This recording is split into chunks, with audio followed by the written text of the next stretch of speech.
Good evening, wanderer. What have you carried to the threshold tonight? An old question, a small ache, or simply the wish to be quiet for a while?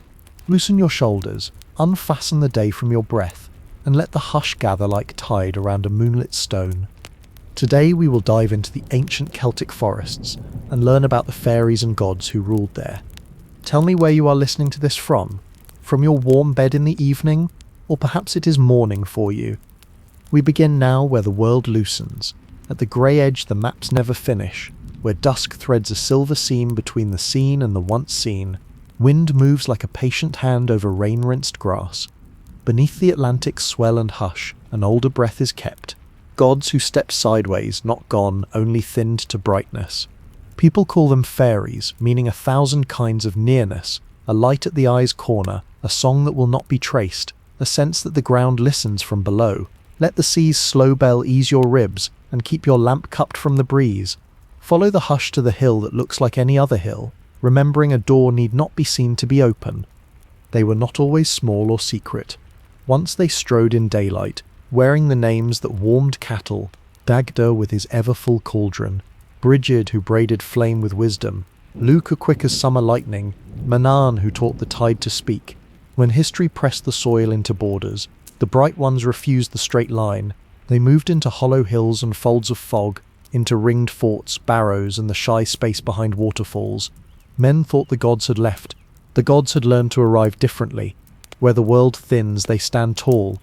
Where it thickens, they travel as glimmers and hedgerow whispers, as the knotwork of chance that brings the lost lamb home. If you pass a field at twilight and feel the hush deepen, that is not emptiness, it is audience. They listen for whether mortals remember the manners of the old covenant. Leave a bowl of cream by the door, or a slice of bread with honey. When the gate in the air unbuttons, sweetness is a language. Neglect speaks too. Time wraps around them like a cloak embroidered with every swan migration, every ember on winter wind, every oath set down and taken back.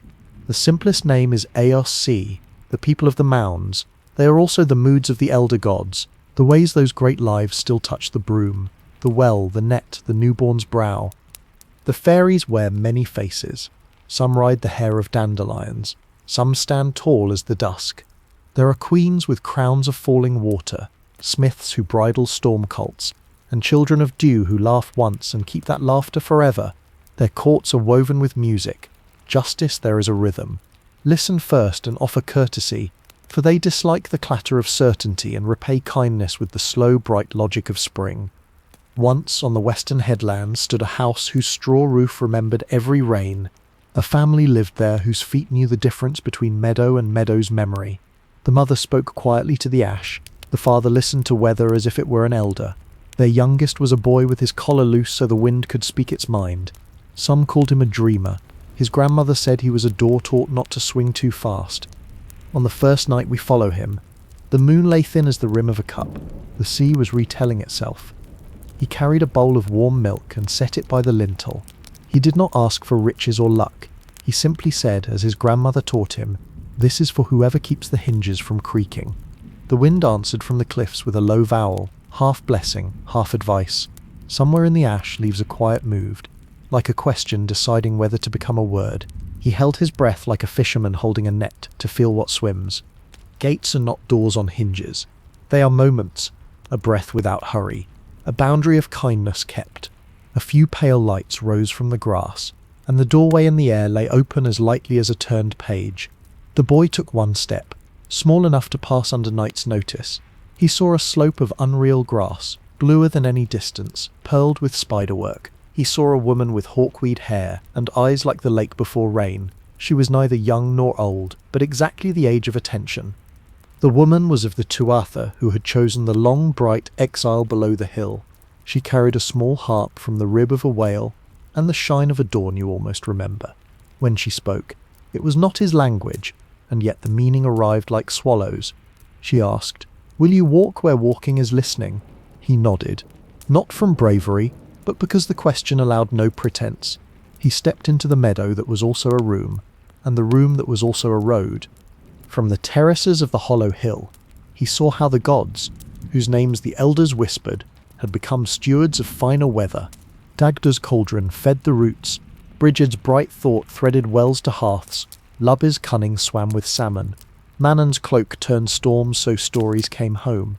The fairies were the hands of these wide lives, nimble errands and hesitations at the seam of things. They tended thin places like midwives tend a breath, and when mortals were kind, the world answered with lucid luck. He did not become their prince or captive.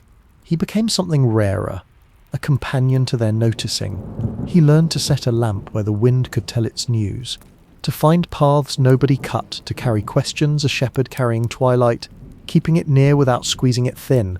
In the years to come, the bright ones would need such a companion, for a bargain older than borders had begun to loosen in the minds of men. The mounds would feel a draught, doors would forget their soft arithmetic. A vow as small as a bowl of cream would be tested by a hunger that called itself progress.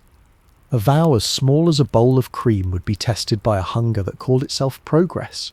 The boy heard iron speaking to itself in the valley, a quiet clink of tools being counted. In the morning, 3 men walked the boundary with lengths of chain and a book of squares. They set a white stone at the foot of the ash, as if to say the earth would be taught to stand still. From the meadow like a room came the woman with hawkweed hair and the whale rib harp. She named herself for the boy's sake, not because names can cage, but because friendship prefers a handle. Nemaster of the narrow meadow, she said without saying, and her gaze carried weather old as oaks. The harp sounded once, and the sound revealed dust motes the way sunlight does. Meanings drifted like small gold seeds. She let him see how a measuring chain leaves an aftertaste on soil, and how a hill learns to defend its curve. If a story is to withstand iron, it must remember its earliest hinge. Niam walked with him along the inside edge of the hill, until the night bent into a brighter dusk. There the floor was the floor of a well, with stars like coins left for safe return. She opened the book of the Tuatha, not in words but in landscapes. He saw a procession of mist landing on green. He felt the first footfalls of bright ones tasting the island as a harp tastes a room. He understood how the Dagda taught harvest to breathe, how Brigid braided flame with wisdom, how Lug stitched bridges from mind to hand, how Manon stitched weather to path. When memory ripened into treaty, she showed him the narrowing. The sons of Meal set flags on daylight. The bright ones took the underfold, not from defeat, but to keep wonder unspent. Hills became chambers, streams learned to step sideways, doorways thinned where courtesy tended them. The old bargain was simple as bread. We tend your luck if you keep your manners. Cream by the lintel, honey for the threshold. Iron carried carefully, never thrown, song shared, not stolen. What people call fairies are the daily gestures of those elder lives. They are the way bread rises faithful to warmth, the way a cow chooses the gate that will not fail, the way a lost name returns at the exact turn of a path. They are also corrections, a lie faltering, a theft undone by a sudden change of mind. Courtesy makes them visible. Ingratitude feeds their distance. They prefer gifts that respect the roundness of the world, and dislike waste, noise without meaning, the stubborn arithmetic of greed. He learned that their seasons are not calendars but moods, that their courts migrate like starlings, that the Sahi are not underground so much as underfolded, tucked into the thickness that holds bright and ordinary together. He learned the names of the local winds, and how each one carried a message. He practiced the sacred pause before an answer, where destinies often decide to be gentle. In such pauses, outcomes folded their wings and chose the gentler perch. Meanwhile, omens accumulated like dew that does not burn away. A well began to lift its bucket empty twice a week. A cow gave milk that tasted of nettles. Bees looped short where they had once written paragraphs of air. The grandmother looked up from her spinning and frowned without fear. The priest's bell landed between notes, and lovers forgot the last word of their song. Something was rearranging the small furniture of luck. Niam's eyes held a weather that threatened to break if not carried well. She knew the covenant could bend, but not be forgotten. She took the boy to the court where dusk is a garment. There he watched the fair ones mend, rips made by hurry, a knot retied, a thorn turned, a sow guided back from sorrow. He understood then that the gods had not retreated from love, but changed its tactics, delegating to swift hands and patient glimmers. Origin is not behind us, but a spring we can still drink. Niam let the boy drink. He saw a time of mutual trade, a blacksmith asking Lug for a hinge's pattern, a midwife calling on Brigid and tying a ribbon on the hedge. He saw the first grievances and knew the bill would come due. From then on he could hear when discourtesy closed a throat in the world, each kindness undid 2 knots. The boy did not hate the men with the chain. He listened to the hunger that moved them, and heard exhausted fields and rent due in a town that forgot the valley had seasons. He also listened to the ash, who felt the white stone like a cold shoulder. He stood as a hedge does, not warring, not yielding. His grandmother stitched at dusk and told no one that she dreamed of lights lifting from the ground like bees tired of honey. Naim tuned her harp by the shore. On dawn night, when years greet, the hill opened wide. The court gathered with the quiet of serious rain. They needed a messenger to stand between measure and mercy. Naim did not ask. She looked, and the look carried the question gently to his chest. He felt both worlds lean. Somewhere in the valley, a chain clicked, and a page turned with a practical finger's lick. Up on the headland, the sea chose to listen. He took the bowl of cream in both hands, steady as a small vow, and stepped toward the first of many conversations. Outside, the white stone waited like a decision, pretending to be a pebble. Inside, the gods went on breathing through rain, through bread, through the quick pulse in the crow's throat. Dawn would come with measure, as dawn does. His task would be to welcome it, without letting it count anyone out.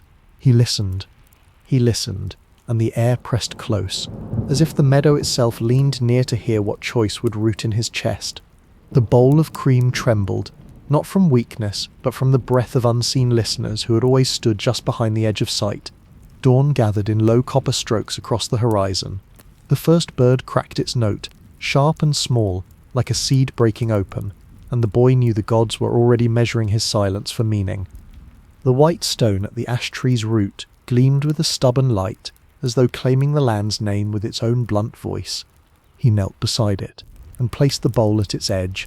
Niam watched, her eyes reflecting the soft confusion of worlds meeting. She knew that small gestures build bridges wider than banners, and when his hand lifted away, she felt the hill sigh with relief. Yet she also felt the chill in the air, for gestures alone would not appease men who carried chains and inked maps. The boy whispered words taught by his grandmother, half prayer, half reminder. Not incantation, not spell, but gratitude folded into breath. His tone rippled across the grass.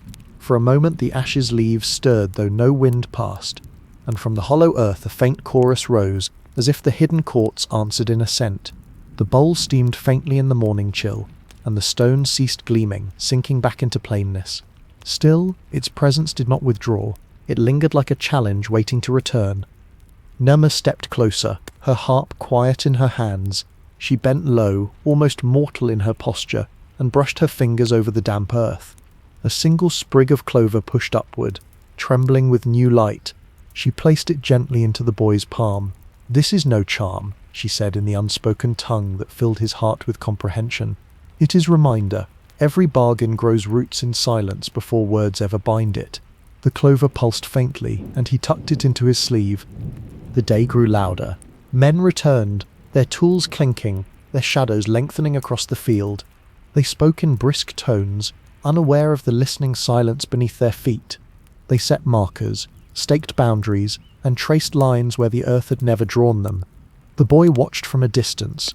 Each hammering of iron into soil sounded to him like a nail pressed into flesh.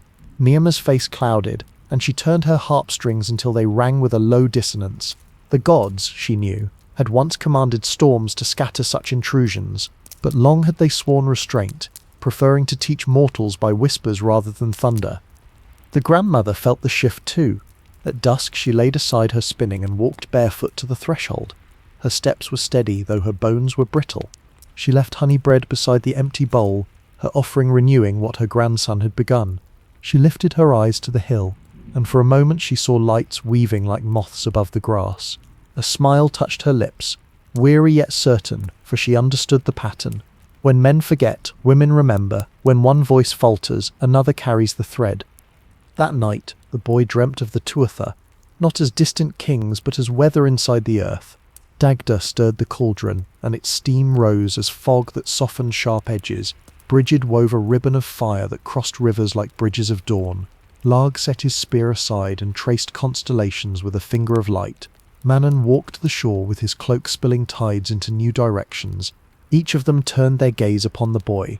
not with command, but with waiting, as though asking whether his small vow might awaken larger echoes. He woke with the clover warm against his wrist. The morning was heavy with mist, the kind that blurs the line between meadow and dream. He stepped outside and saw that the white stone had shifted slightly, not by human hands. It no longer stood squarely at the ash's foot, but leaned as though unsettled. Around it, mushrooms had grown overnight in a ring, pale and trembling with dew. He knew better than to disturb them. He understood this as both invitation and warning, a sign that the fair ones were drawing closer to the threshold of the visible. Niamh met him beneath the ash. Her expression held sorrow and resolve, two threads woven into one cloth. "The chains will spread," she said without sound. "Each link binds not only soil but memory. When enough land is measured, the mounds grow thin. What was wide becomes narrow. What was near becomes hidden." She placed her hand on the trunk, and the ash groaned softly, a sound like wood recalling storms. Yet bargains live in roots, and roots can outlast stone. The boy felt a stirring within, a courage not loud but enduring. He could not stop the men with tools. He could not command the gods to rise, but he could remember, and remembering is itself a kind of shield. He pressed his palm to the ash beside hers, and for a breath he felt the tree's heartwood beat with both mortal and divine pulse. Niamh's gaze softened. She saw in him not a warrior, nor prophet, but a keeper of pauses, the kind of mortal the seed he trusted with their most delicate work. In the valley below, the men lifted their chains again, measuring further, their voices carrying plans of walls and roads. The sound reached the hill like distant thunder. The boy and Niamh stood silent, their hands on the ash, listening. The tree whispered of storms that had not yet broken, of roots tangled deep where iron could not follow, of waters still patient beneath the soil. The boy leaned closer, as if to catch every word. Somewhere within the hush, a path began to form, not across earth, but through choice, waiting for him to take the first step. The path waited like a thread spun of silence, gleaming only when he leaned closer, vanishing when his gaze grew too direct. Niamh's harp gave a faint sigh, as if string and air both knew the road ahead could not be walked with eyes alone. The boy breathed slow, letting his chest rise with the ash tree's rhythm. Beneath his palm the bark warmed, not from sun but from presence, as though the tree wished to lend him its patience. The mist thickened. Around them the mushrooms of the fairy ring leaned toward one another until they touched, forming a closed circle beaded with dew. A faint hum began, low and steady, like bees under soil. The boy felt it in his bones, and his heart answered with its own pulse. Niamh nodded once, her gaze grave, and stepped aside so that he stood at the circle's edge. "Every covenant asks to be walked," she whispered without sound. He lifted his foot and crossed. Instantly the world softened. Grass bent with a shimmer. Air smelled of apple blossom, though no trees stood near. And time loosened its grip. He walked into a meadow brighter than daylight, yet tender as twilight, a place stitched from both dawn and dusk. Around him figures emerged, tall and small, shifting in shape as if light itself tried on different forms. Some bore faces of unearthly symmetry, others seemed half-hidden in veils of mist, yet all carried the unmistakable weight of the cider. They watched him not as intruder, but as question. Their eyes shone like polished stones, some kind as rivers, others sharp as hawks. The boy felt their gaze sink past his skin, reading the threads of memory his grandmother had spun, the patience he had practiced, the bowl of cream placed without asking reward. A hush fell so complete it pressed against his ears. Then from the gathering stepped a figure whose cloak shimmered with the sheen of shifting skies. It was Manan, lord of tides and vales, who walked between shores with the ease of wind crossing water. His voice was tide itself. "Mortal child, bearer of paws, why do you listen?" The boy did not answer quickly. He remembered Niamh's counsel. The pause is not emptiness, but choice. After a breath, he spoke with simplicity, because the world is speaking. A murmur ran through the Sidhe, half approval, half unease, for the gods know that words simple as stones may still tip mountains. Manan studied him with eyes as deep as storm horizons.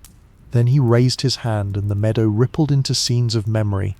Men laying chains, stones hammered into soil, rivers guided harshly into trenches. The boy saw how the measuring of land bent not only earth but story, how each cut line tried to erase the soft braids of chance the fair folk wove. Dagda appeared next, immense yet gentle, his cauldron steaming with fragrance that smelled of hearth and harvest. He dipped a ladle and poured broth onto the meadow floor.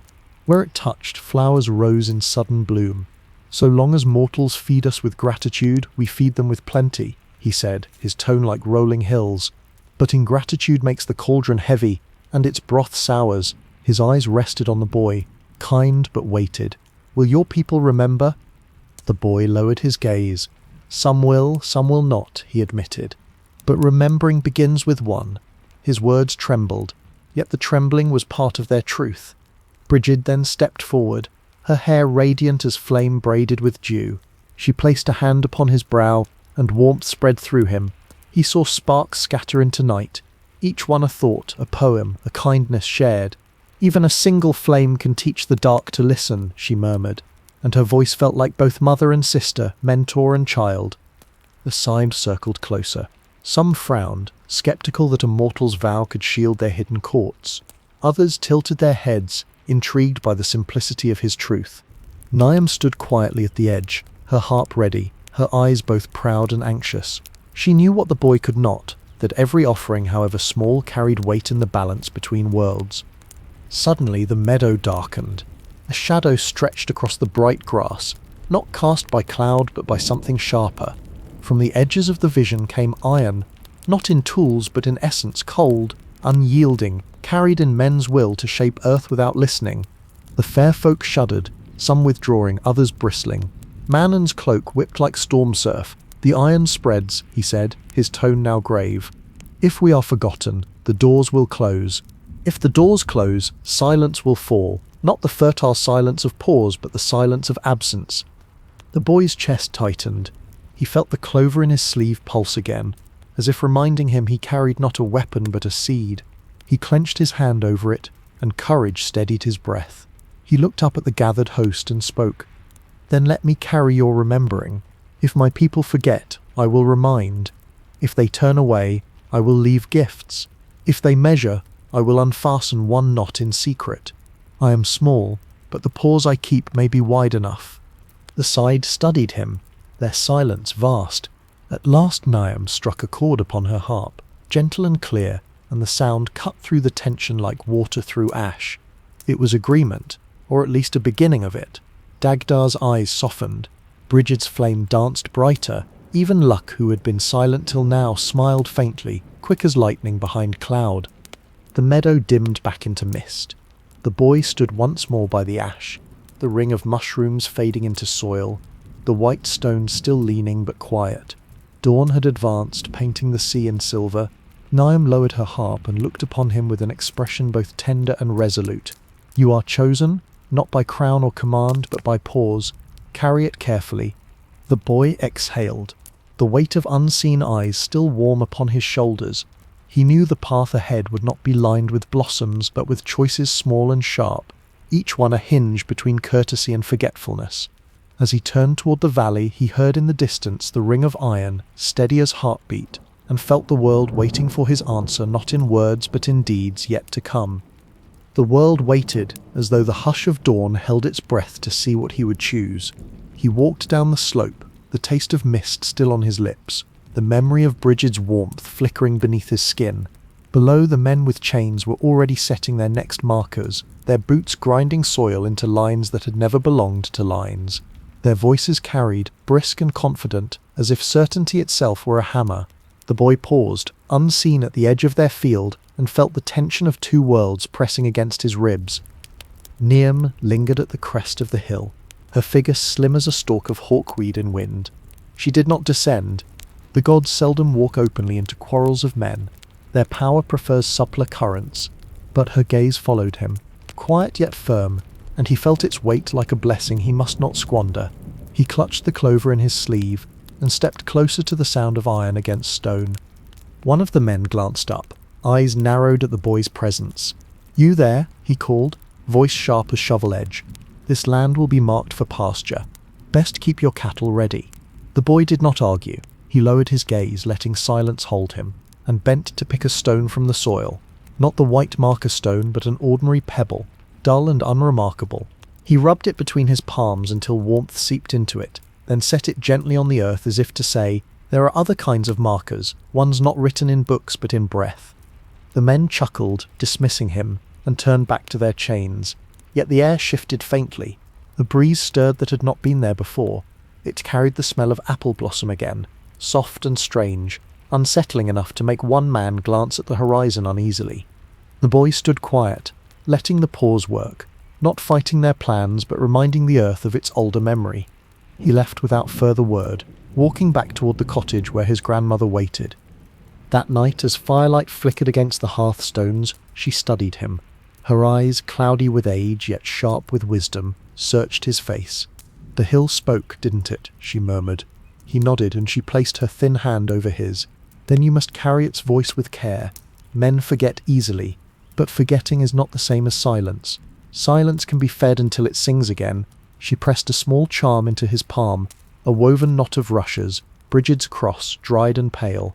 "Keep this by the lintel. It will help the house remember." Outside, the ash tree groaned softly in the night wind. He lay awake, listening to the timbers creak, to the faint hum beneath the earth where the fairy ring had been. In his half-dreaming state, he saw lights glimmering again, weaving patterns across the fields.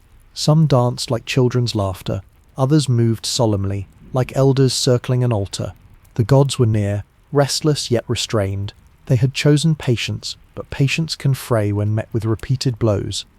By morning the valley seemed quieter, as though the earth itself held a bruise. Crows circled low, their calls harsh. The well yielded water but with a faint metallic tang, troubling in its unfamiliarity. Bees returned, yet their pattern was short, restless. The grandmother frowned as she drew water, her lips moving in silent prayer. The boy felt a stirring of unease in his chest, but alongside it a pulse of resolve. Naim returned at twilight, stepping from the mist as if woven from it.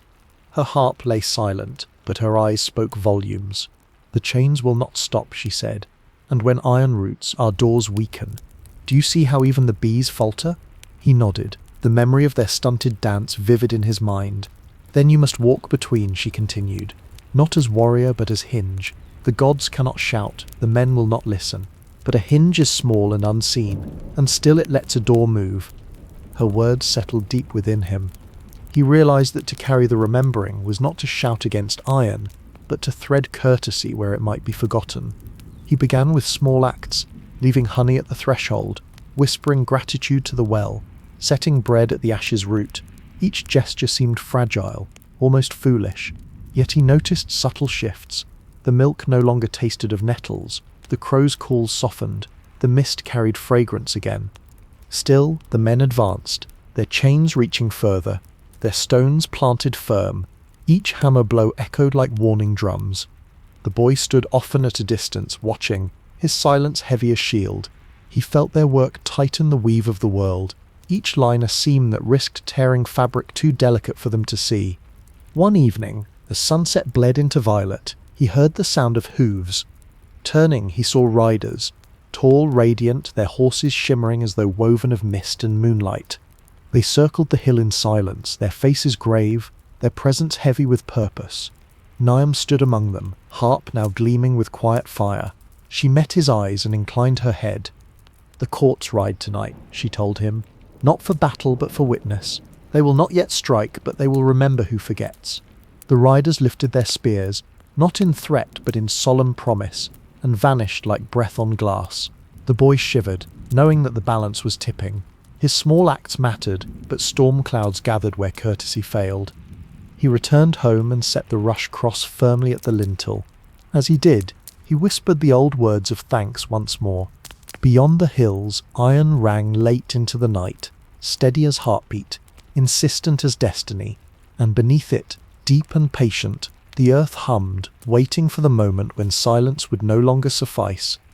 The earth hummed, and the boy lay awake, listening as though each vibration stitched itself into his bones.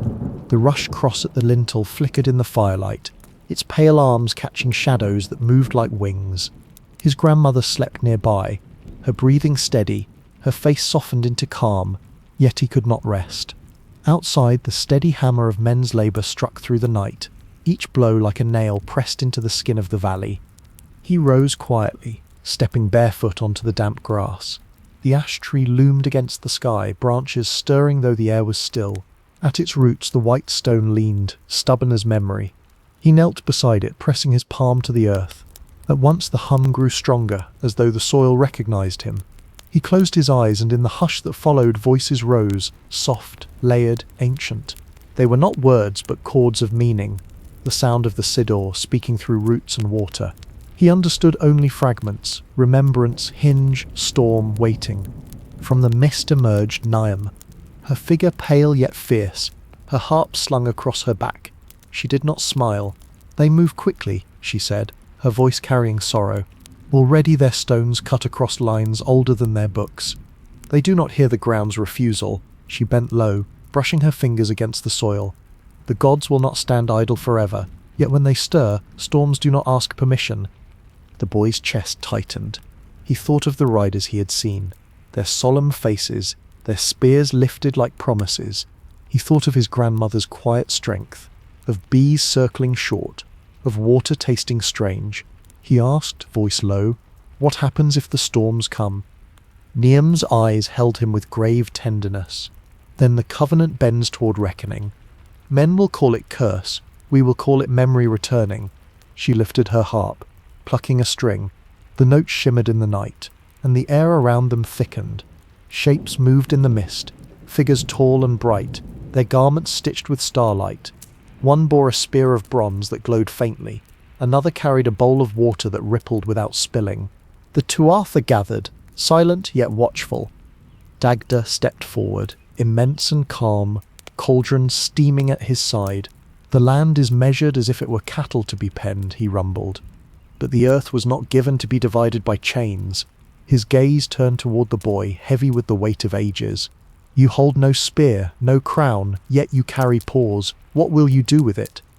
The boy hesitated. His silence stretched, yet it was not emptiness. He pressed his hand harder to the soil, feeling its hum steady him. "I will remember," he said at last, "and I will remind, not with force, but with gifts and words, with pauses where men might hear again." Bridget stepped close, her hands warm as fire newly kindled. She traced a line across his brow. "Then your remembering must be more than offerings," she whispered.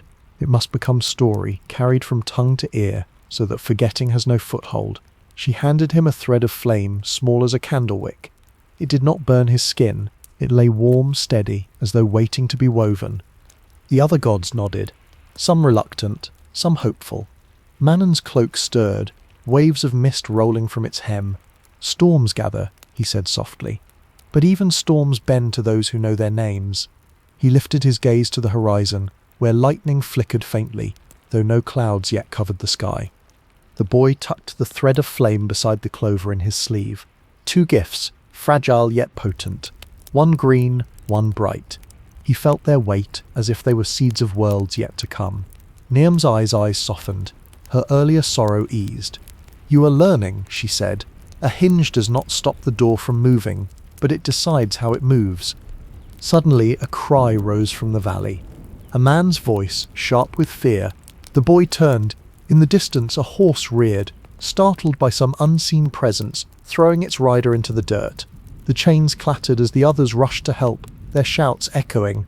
For a brief moment silence fell afterward, heavy and uneasy. Even from afar the boy sensed it, the land pushing back, subtle but certain. Niamh's harp rang softly, a single note that quivered like warning. "The earth begins to answer," she said, "and once begun it seldom stops halfway." The boy's breath caught. He understood then that his task was not only to soothe but to balance, to keep storms from drowning kindness, to hold men's hands back from tearing the fabric too far. He felt the hum under his palm again, insistent, urgent. The ash tree groaned above, branches swaying though the night was still. He looked toward the valley, where torches now flickered in restless hands. Shadows moved like questions without answers. He felt the gifts hidden in his sleeve, the clover pulsing softly, the thread of flame glowing faintly, and knew the time was coming when pause alone would not suffice. He rose slowly, his eyes fixed on the horizon, where the first low rumble of thunder rolled across the sea. The thunder rolled low, like a drum remembering its ancient rhythm. and the sea caught the sound, echoing it back against the cliffs. The boy stood still, his breath woven with the hush before rain. The torches in the valley bobbed uncertainly, their flames bent by a wind that had risen from nowhere. Men's shouts carried upward, fractured by fear. He could not see their faces, yet he felt the unease ripple through them, as if the ground itself questioned their claim. Niamh moved closer, her harp-strings trembling though her hands were still. "The storm has heard the name we did not speak," she murmured. "It gathers now, not by our will alone, but by memory too long denied." Her eyes glimmered with both awe and sorrow. Once, such storms were blessings, bringing renewal, but now, with courtesy broken, they sharpen into warnings. The boy's heart beat hard. He touched the clover in his sleeve, its pulse steady, grounding him. He let his other hand rest where the thread of Brigid's flame glowed faintly. 2 gifts, one green, one bright. Seeds, reminders, not weapons. He whispered to himself. Balance, not breaking. Lightning licked the horizon, pale and silent, illuminating the ridges of the hills. For an instant he saw tall figures standing along the ridgeline, their silhouettes vast, their cloaks rippling like banners of cloud. The Tuatha were watching, veiled but near. Dagda's bulk, Brigid's flame, Logue's quick stance, Manannan's flowing cloak, all present in shadow, silent as the tide waiting to turn. They did not interfere, yet their gaze pressed on him like the weight of expectation. In the valley, the men huddled near their chains, their torches now guttering. One spoke loudly, almost shouting, as though volume could steady him. "It's only weather," he declared. "Storms come and go," but his voice cracked, betraying his own doubt. Another man touched the ground uneasily, pulling his hand back quickly, as if the soil had stung him. They argued in low tones, words whipped away by the rising wind. The boy descended a few steps down the slope, not toward them, but to where the ashes' shadow stretched. He knelt again, pressing both palms to the earth. "Remember kindness," he whispered. "Remember gift." His voice was soft, but the soil hummed back, carrying his words deeper, threading them through root and stone. The rush cross above his cottage door seemed to stir in sympathy, its pale arms quivering though no hand touched it. The wind dropped suddenly. For a long breath the world was still, then rain began, not harsh but steady, drumming on leaves, soaking the earth. The torches hissed out in the valley, their flames vanishing one by one. The men shouted again, this time with urgency, fumbling to gather their chains and tools before the ground grew slick. Horses stamped and pulled against reins. The valley turned to shadow and water, each sound magnified by night. Niamh laid a hand on the boy's shoulder. "You spoke gently, and the storm listened," she said. "It comes not as rage, but as cleansing." This time, her voice lingered on the last word. Soft, but edged. She knew storms can shift, depending on what mortals feed them. The boy lifted his face to the rain, cool and clean, and for a moment felt peace. The drops washed the taste of iron from the air, replacing it with the scent of earth awake. He thought of Brigid's flame, how even in rain it glowed steady, not extinguished but tempered. He thought of the clover, how water only deepens its green. Yet, as the storm eased, he saw the men below retreat only to their tents, not abandoning their work. Their chains lay coiled, wet but unbroken. The white marker stones stood stubborn, glistening under rain.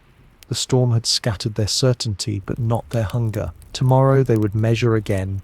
The boy's heart sank, yet Niamh's presence steadied him. "The hinge must turn many times," she said softly. "One pause will not hold forever, but each pause is a thread, woven together. Threads make cloth." She lifted her harp and struck a chord that mingled with the rain's rhythm, gentle and mournful. The sound rose into the night, weaving through mist, carrying memory into places men would never name. The boy closed his eyes, listening. In that moment, he felt the gods leaning close, not with thunder now, but with a deep, abiding patience. He sensed their weariness too, for even divine hands tire of reminding, yet within them burned something older than weariness, a refusal to vanish, a vow stitched into the marrow of the land. The storm passed. The sky cleared to reveal stars, sharp and countless, strewn like seeds across the dark. The men's campfires rekindled, small and wary. The valley smelled of wet grass and smoke. The boy returned to the ash, leaning against its trunk, feeling the bark rough and real beneath his fingers. He breathed slow, steadying himself in the long silence after rain. Above, Niamh studied the stars, her expression unreadable. "The gods remember," she said, "but memory without voices fades. If men will not speak, then you must carry their remembering louder, not only in offerings but in tale and song." Her harp glowed faintly, as if agreeing. The boy lifted his gaze to the constellations where Lug's sharp eye and Manan's cloak seemed written in stars. He knew then that silence alone could not suffice. The remembering must be spoken, sung, given to ears that still half believed. He touched the flame thread again, its warmth steady. A vow began to form, not yet spoken, but waiting, pressing against his lips like dawn before sunrise. In the valley, a dog barked sharply, then fell silent, as though warned. The boy exhaled, leaning into the ash, and felt the night stretch wide, full of listening. The night stretched wide, full of listening, and the boy felt the weight of stars pressing quietly upon his shoulders.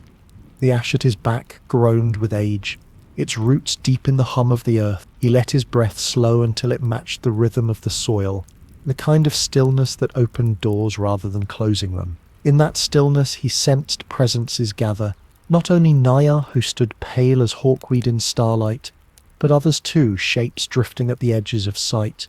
Their brightness softened to protect mortal eyes. One voice rose among them, clear and steady, belonging to Brigid. "Song is the vessel," she said, her words like warm embers placed gently into his chest. "When offerings are forgotten, when bowls stand empty, it is song that carries memory through mouths that would otherwise go silent." Her flame thread glowed in his sleeve, urging itself to be spoken into verse. The boy bowed his head. His grandmother had told him tales at the hearth, weaving threads of gods and fairies into the cloth of every night. He remembered her voice rising and falling, a river carrying meaning without hurry. Perhaps, he thought, the true gift was not only to leave offerings, but to carry those stories forward, so that forgetting could not find room to take root. Niamh stepped closer, her harp glowing faintly. "You must begin," she told him. "Not tomorrow, not when the men leave their chains. Now, speak so the land itself hears you." She placed the harp into his hands. Its weight surprised him, heavier than it looked, as though every string held centuries of promise. He strummed gently. The sound rang soft but deep, vibrating through soil and leaf, reaching the hidden places where the Asia Sea listened. He did not know the old words, but he let his voice rise in the language he had. Simple and honest, he sang of the ash that stood patient, of bees that wrote their stories in air, of wells that mirrored both sky and soul. His voice cracked once, but the harp steadied him, weaving his faltering notes into something truer than skill. The meadow brightened around him. Fireflies gathered, though it was not their season. The air smelled of honey and wet grass. The gods leaned closer, not to correct but to listen. Brigid's flame pulsed with each word, while Dagdar's cauldron steamed, sending up clouds shaped like blossoms. Loch's eyes glinted with sudden mirth, sharp as summer lightning. Even Mananan, often stern, allowed the corner of his mouth to soften, like tide easing at last against sand. In the valley, the men stirred uneasily. Their tents creaked, their horses stamped, and one by one they woke, unsettled by a song they could not name.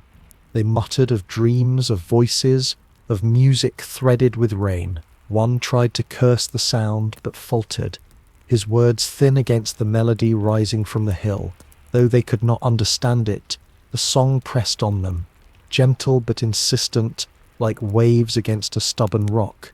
The boy felt strength grow in him, not loud but rooted. He sang longer, each verse carrying gratitude. He named the fire for its warmth, the bread for its rising, the cow for her milk, the river for its patience. He sang not to ask but to honor, not to demand but to remember. His voice tired, yet the harp carried him further than his breath alone could. And when he stopped at last, silence settled with a weight that was not empty but full. The Saidi withdrew slowly, their forms melting into mist, yet their presence lingered like fragrance. Niam touched his shoulder. "Now the earth remembers through you," she said softly. "But memory is not static. It must be renewed each night, each season, each life." She reclaimed her harp, her fingers brushing his hand in a gesture both tender and solemn. "You are the hinge, and hinges must turn often." The boy nodded, though fatigue pulled at him. His eyes stung with tears, not of sorrow, but of fullness too great to contain. He stumbled back to the ash and leaned against it, his body small under the weight of stars. The flame thread dimmed, settling into quiet warmth, while the clover pulsed steady as a heart. At dawn, the valley looked changed. Mist clung longer, dew gleamed brighter, and birds sang louder than usual, their notes carrying echoes of his song. The men woke uneasy, speaking little, their chains heavy in their hands. They still carried their hunger, but it was slowed like a horse reluctant to step into deep water. The grandmother, watching from the doorway, lifted her hand in silent blessing as the boy returned home. She asked no questions, but her eyes shone with pride, and when he set the rush cross upright again, she smiled faintly. She knew something in the balance had shifted, even if only by a thread. Yet threads are fragile. That evening, as the boy gathered kindling, he noticed fresh stones set further up the slope, closer to the hill's crown. The men had not abandoned their work. They had pressed on while the song still echoed. His heart sank, though he did not despair. He understood now that remembrance was not a single act, but a long weaving, one gesture layered on another, until forgetting frayed itself against persistence. He carried the kindling inside, setting it carefully by the hearth. The fire flared warm and steady, and in its light the flame thread glimmered faintly in his sleeve. Outside, the eyes tree groaned again, deep and resonant, as though reminding him that patience is not passivity, but strength waiting for its moment. As night returned, Niam's harp rang once in the distance, clear and sharp as a star, calling him again to the threshold where stories are born and storms decide their path. The harp's call lingered in the night air, carrying its resonance down the valley and up the slope where the ash held its vigil. The boy paused at the threshold of his cottage, firelight spilling across the floor behind him, and felt that single note thread through his chest like a summons he could neither refuse nor misunderstand. He stepped once more into the mist, the world around him hushed, as if every stone and leaf had leaned closer to listen. Niamh stood near the tree, her hair drifting like strands of pale fire in the starlight. She did not speak at first, but her gaze moved to the fresh stones the men had laid, marking their advance up the hill. Her eyes, usually bright with mischief or softened by sorrow, now burned with quiet resolve. "They climb higher," she said finally, her voice low as rain on moss. "The closer they come to the crown, the thinner our veil grows. Soon the door will stand open, whether courtesy is kept or not." The boy felt the weight of her words settle into him. The mounds, he knew, were not simply shelters for the Said. They were thresholds, places where the divine folded into the mortal. To force them open without offering, without pause, was to unweave the fabric that kept both worlds in balance. He pressed his hand to the clover in his sleeve, then to the flame thread, grounding himself in their steady warmth. "We must remind them," he whispered, though his voice carried more plea than plan. Niamh's harp glimmered faintly. "Reminders take many forms," she answered. "Some are gentle, like your song. Others are sharper, like a thorn hidden in the bloom. Tonight, You will see the thorn. The ground beneath them stirred, not violently but with a subtle shifting, like breath drawn in the depths of soil. From the far edge of the meadow came movement figures, stepping from the mist, smaller than the towering Tuatha, yet bright with that same otherworldly fire. Fairies, the AOC, walked forth in nimber. Some were tall and slender, their garments shimmering like river light. Others small and quick, their eyes gleaming with cunning sparks. Their presence filled the night with a hum that prickled against the boy's skin. They gathered around Niamh, looking to her for guidance. She struck a low note, and the fairies stilled, waiting. "The men forget courtesy," she said, her voice carrying across the assembly. "We have shown patience. We have answered with rain and song. Still they press onward. If they will not pause, then we must lay pause upon them." The boy's breath caught. He had seen fairies in glimpses, flickers at the edge of sight, but never in such numbers, never with such clarity. Their faces were beautiful and strange, some kind, some stern, all edged with a power that belonged neither to mortal time nor to simple chance.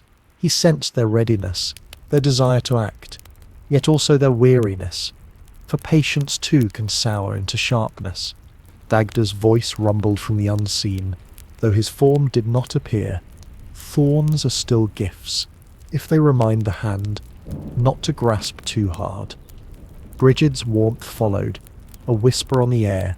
"Let fire be light, not only flame." The gods lingered in presence, if not in body, overseeing what was to unfold. Niamh lifted her harp and struck 3 notes. At once the fairies moved, scattering across the hill like sparks on wind.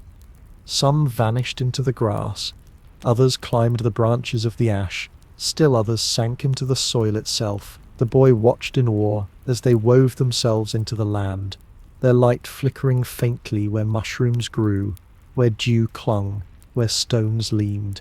It was not war they prepared, but enchantment, and answering to intrusion with the quiet strength of hidden hands. The men below, restless after the storm, rose early. Before dawn touched the sky, they gathered their tools and chains, determined to resume their work. Yet as they reached for their markers, their hands faltered. A hammer slipped from one man's grasp, landing harmlessly, but startling him. Another found his chain tangled in ways he could not explain, knots forming where none had been. Horses shied at shadows, eyes rolling white. The air grew thick, not with storm this time, but with strangeness. The boy, hidden among the heather, felt it too. It was not malice, but a weaving of consequence, a reminder stitched into every gesture. The men cursed, muttered of ill luck, yet pressed forward still, and so the fairies sharpened their paws. One man tripped though no stone lay in his path. Another turned pale at the sudden cry of a crow perched above him, its call ringing too loud, too near. A third found his boot stuck fast in mud, though the ground was dry. The boy trembled, torn between awe and fear. He had wished for reminders, but now he saw how easily reminders bled into warnings. He whispered under his breath, "Let it be enough. Let them listen." But the men, stubborn and afraid, clung harder to their work. Fear often feeds defiance. Their leader, face set with anger, seized the white stone and drove it higher into the earth with his boot. The sound echoed like a crack through the valley. The fairies hissed as one, a sharp note carried on the wind, and the air shimmered with sudden cold. Niamh's harp rang out, one fierce chord, halting the fairies before they could deepen their thorn into curse. Her eyes burned, fierce as the edge of lightning. She turned to the boy. "This is the hinge moment," she said. "Your paws must speak louder than their hammer. Can you hold both worlds from breaking?" The boy's heart raced. He felt the flame thread burning in his sleeve, the clover pulsing like a second heartbeat.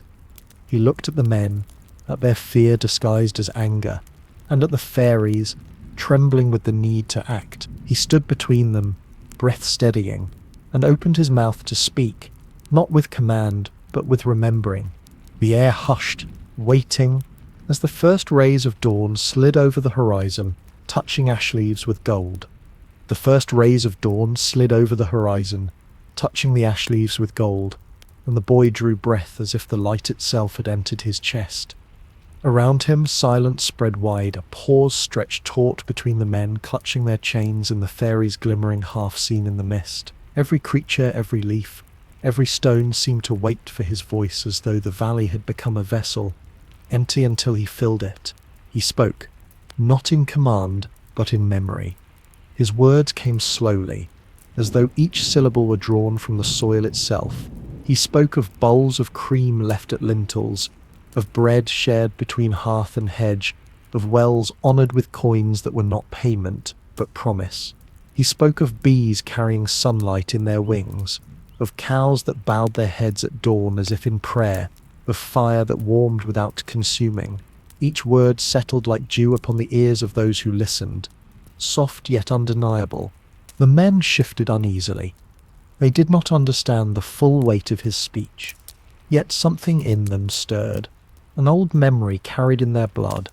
One lowered his chain, staring at the ground as if hearing its hum for the first time. Another clenched his fists, torn between pride and the pull of recognition. Their leader scowled, his jaw tight, but even he faltered when a sudden breeze swept past, carrying the scent of apple blossom where no tree grew. The fairies stilled as well, their restless energy folding into quiet attention. Their eyes, bright and strange, softened as though the boy's words had reminded them too of why they lingered, why they chose patience when storms beckoned. Niam's harp rang faintly without her touch, resonating with his voice, weaving his mortal song into their immortal memory. Then as the sun lifted higher, the boy lifted his hands. In one he held the clover, pulsing gently, in the other the flame thread glowing with steady light. He raised them together, their green and gold merging in the dawn. "This is the hinge," he whispered, more to the land than to the men, not a gate to be forced, not a door to be barred, but a breath between. Remember it. Walk gently in it. The air quivered, the ash tree groaned, a sound deep as earth's marrow. From its roots sprang a shimmer of light, spreading outward in a circle, washing over stones, chains, and boots alike. The men staggered, some crying out in alarm, others falling to their knees. The fairies lifted their heads, their eyes reflecting the shimmer as though drinking it. For a brief, luminous moment, the veil between worlds thinned, and all who stood there saw both realms at once. Gods woven into weather, fair folk tending threads of chance, mortals breathing beneath a sky that remembered every vow. Dagda's voice rose like thunder softened by distance. So long as courtesy lives, even in one heart, the covenant breathes. Brigid's warmth followed, gentle as dawn on stone. A single flame, tended with care, can teach night to wait. Lou's laughter sparked faintly, quick and sharp. Even in frailty, cunning finds its place. Manannan's cloak stirred, the sea's whisper woven into his words. The hinge has spoken, and the tide listens. The light faded slowly, settling back into soil and leaf. The fairies exhaled as one, their forms softening, some melting again into the grass, others vanishing into air. Niam lowered her harp, her eyes fixed on the boy with a mixture of pride and worry. "You have steadied the door," she said, "but hinges wear, and men forget. This pause will hold for a season, perhaps two. Beyond that, memory must be renewed." The men, shaken, gathered their chains in silence. Their leader scowled but did not plant another stone. Instead he barked orders to retreat for the day. Some followed with relief, others with reluctance, but none remained. Their campfires would burn again, but their certainty had dimmed, cracked by a glimpse of something older than their hunger. The boy sank to his knees, exhausted, the clover and flame thread dimming in his hands. He pressed them to his chest, whispering thanks, not request. His grandmother appeared at the doorway of the cottage, leaning on her staff, her eyes shining with tears she did not wipe away. She had heard the echo of his words, felt the shimmer wash through her bones. She knew then that the child she had raised in silence had become the voice of remembering. Niamh touched his shoulder. You have done what even some kings could not, but storms wait still. When men forget again, as they always do, will you be ready to speak once more? The boy lifted his gaze, weary but resolute. If I must, he said softly, then I will sing until memory takes root. The ash tree rustled, its leaves whispering like applause, like promise. Yet beyond the valley, on far ridges, faint smokes curled from other camps, other men with chains and books of squares. The boy saw them in his mind, and his heart understood this was but the first hinge, and many doors waited to be steadied. As dusk settled that evening, he placed the clover upon the hearth, and the flame thread above the door, gifts woven into daily life. Outside, the fairies moved unseen, watching, waiting, ready to weave pause again where it was needed. And far above, the stars brightened, as if to remind him that every small light joined into constellations, guiding not only mortals but gods themselves toward the path yet to be walked. The stars brightened, constellations threading the night like stitches across a vast dark cloth, and the boy sat beneath the ash, listening to the new hush that followed his vow. The valley felt gentler, the soil relieved, yet he knew the weight of what lingered beyond the ridges. Other fires smoked, other chains clinked, and his heart carried their echo, even as quiet returned. He sensed the patience of the fairies was being asked to stretch thinner than the fabric of night itself. Niamh remained close, her harp resting across her knees. She plucked no string, only traced them with her fingers, as though feeling the vibration still hidden there. The hinge holds, she murmured, but hinges do not last without oil, without care. You steadied one door, child. The world is made of many. Her words carried not reproach, but a truth worn smooth by centuries. The boy nodded, weary yet awake. Then I must walk, he said softly. If there are other doors, I must find them. His voice trembled, not with fear, but with the enormity of what he was naming. He was only one, and the task was vast. Yet in the same breath he remembered the clover's pulse, the flame thread's warmth, and the way his grandmother's eyes had shone with pride. One voice could not hold the whole world, but one voice could begin the weaving. Niamh looked at him long, her gaze searching as though she peered past his skin, into the marrow of his vow. Then she inclined her head. If you walk, you will not walk alone, but know this, the paths of the side are not roads of stone. They twist, they vanish, they test. Each step may ask more of you than the last. He rose, legs stiff from kneeling, and turned toward the cottage. His grandmother stood at the door, staff in hand, her posture firm despite her frailty. She had heard his words, and though she said nothing, she lifted the rush cross from the lintel and pressed it into his hand. Carry the memory, she whispered. Her voice was cracked with age, yet strong as an oak's root. He bowed his head, receiving it as though it were crown and shield. By morning, mist lay heavy across the fields. Muffling sound, the men in the valley packed their camp reluctantly, muttering of ill omens, their chains clattering as they withdrew toward other hills. The boy watched from a distance, the ash tree at his back, and felt no triumph, only the awareness that this was not the end, but the first ripple of a wider tide. That evening, Niamh guided him along a path unseen until one stepped upon it. The grass folded like cloth beneath their feet, revealing a road silvered by moonlight. This is no mortal trail, she said. It threads the hidden courts, binding one hinge to another. Step with courtesy, or the path will turn against you. Her warning was gentle, yet the air around them pulsed with a seriousness that left no room for doubt. They walked in silence. Along the way, the boy glimpsed wonders, a fox with eyes like embers bowing before they passed, a brook flowing uphill, its waters whispering secrets too swift to catch, stones arranged in circles that glowed faintly, their patterns shifting when he blinked. Each sight reminded him that the world was layered with presences most men never saw, that every hedge and hollow was alive with attention. At length, they reached a clearing ringed with oaks whose branches arched into a canopy like a woven roof. Here the air shimmered, heavy with the weight of many eyes. The fairies gathered again, but this time in greater number. Their forms flickered between beauty and strangeness, wings shimmering like glass, one moment, vanishing the next, faces that seemed young and ancient at once. They circled him, their voices rising in a hum that was not quite song, not quite speech, but something in between. Niamh stepped forward, her harp cradled against her heart. "He has steadied one hinge," she told them.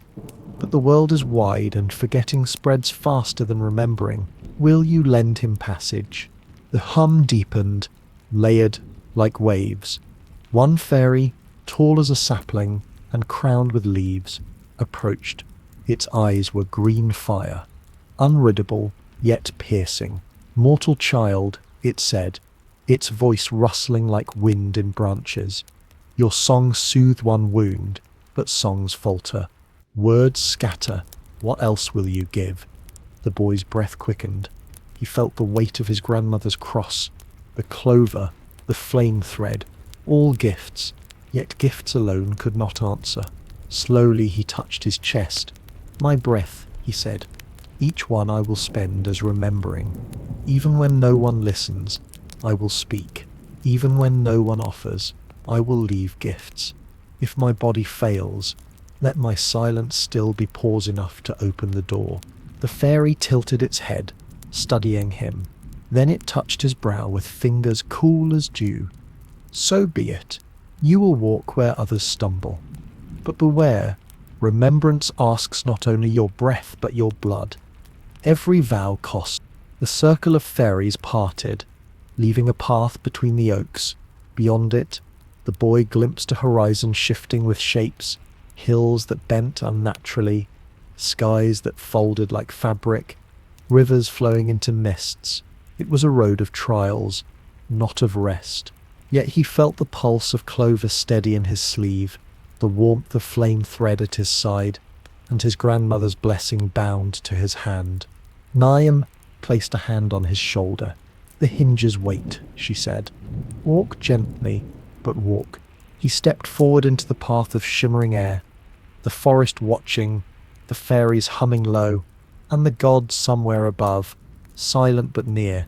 The night closed around him, not dark but vast, as if the world itself leaned to see where his vow would carry him.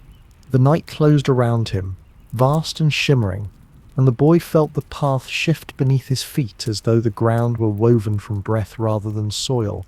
Each step was both solid and uncertain, carrying him deeper into the folds between worlds. The air smelled of damp moss and starlight, a fragrance that was neither earthly nor entirely divine. Behind him, the hum of the fairy host faded, yet he sensed their presence still, their watchful patience following like a cloak. Niamh walked at his side, though her steps made no sound. Her harp glowed faintly, the strings catching stray motes of light as if plucking music from silence itself.